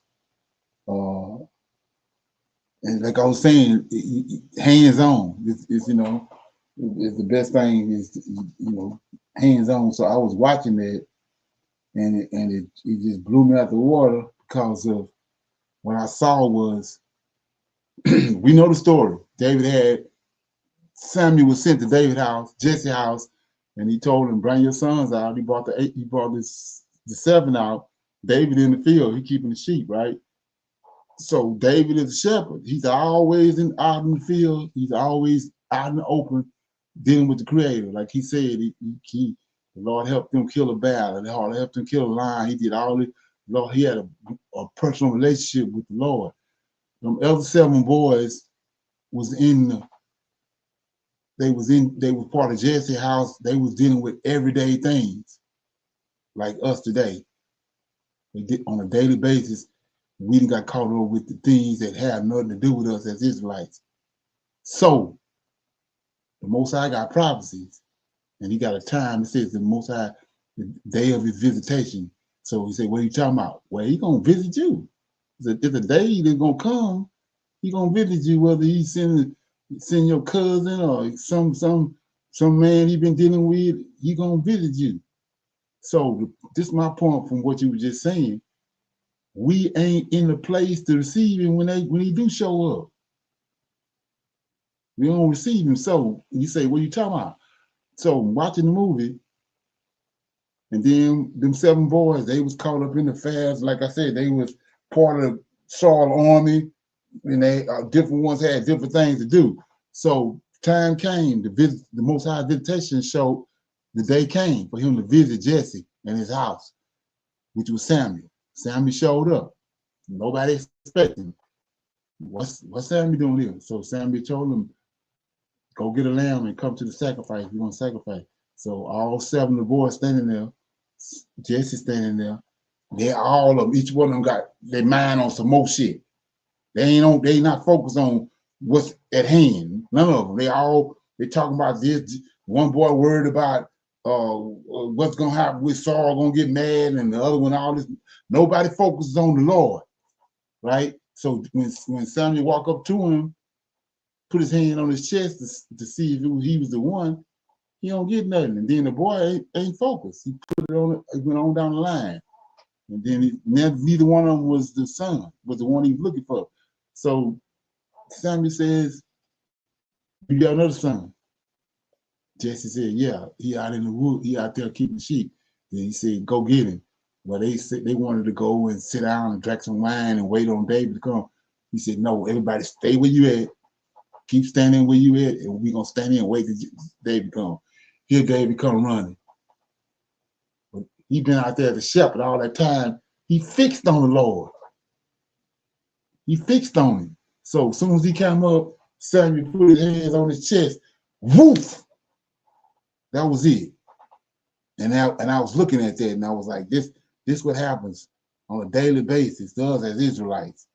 We ain't fixed on the Lord. We off on some more shit. And so when he do show up, you ain't know where to receive it. And then you steady, like he said, my forefathers, they saw what he done in Egypt. And then you get to the mountain, and then you can't stay fixated enough to understand what he just done in Egypt. You build a calf, and that's what we doing today. We're not fixated on him. We on some more shit. We done read all this stuff about him, but we ain't fixated on him. When he says a man after his own heart, he's not in your heart. You're not fixed on him. You ain't fixed on him. So when he come, when he do visit you, you ain't ready. You off on some more stuff. And I was looking at that, and so like I said, as soon as David got there, the first thing he did was he bowed down to Samuel. He respected Samuel because Samuel was a representative from his God, and David got on his knees. None of the other boys ain't do that. Their mind was off on something else. And that's what the Creator talking about when he says, "Study to show yourself approved." You can't read every 2 or 3 weeks, and you read. If you constantly reading and searching and all that, you fixed on the Lord. You can't miss him. whether he sent somebody or whatever, you ain't gonna miss it. But if you ain't fixed on him, you just tits on a ball, like I said, water on a duck bag. You're gonna miss it. You're gonna miss it every time. Yeah. And they just sitting there looking crazy as hell when he laid hands on him. When Samuel laid hands on him, they saw it. And then he took the oil and poured the oil on him, and then he said that he's the next king. Then he registered. He registered that. That's why Samuel was there. He's looking for the next king of Israel, and you all worried about some bull crap. You ain't even focused. Ain't that something? Yeah, that blew me away. Okay. Anybody got any questions or comments? Any other comments? Like I said, it's happening every day. You say you fixed on the Lord, you ain't fixed on him. You getting this information, you getting all the information, and you studying it out, but it ain't fixed, it ain't fermenting. You've been fixated on it. Because when that happens, when he show up, the two gonna connect. What you've been doing and who he is gonna connect. And it have no other choice but to connect. Right. And so, like I said, they looking crazy as hell because the whole time David was fixed on the Lord. All he had to do was the day of visitation had to show up. When the day came, that was it. Okay. Anybody else got anything before I go? Shalom. Shalom and another shalom. I see y'all. We got our women's event Bible study tomorrow night. I see y'all at 7. Shalom, everyone. Shalom. Shalom. I highly recommend that you get this book and you read it because it's a must that you understand who God head is in the order that's in the Old Testament in Tanak, because it's not the same as in the New Testament. And when you read this and you get an understanding, then the scriptures open up and then you begin to understand. So I highly recommend that you get this book. It's the Elohim of Israel, and it's a breakdown on the word Elohim and who the God of Israel is and the Godhead.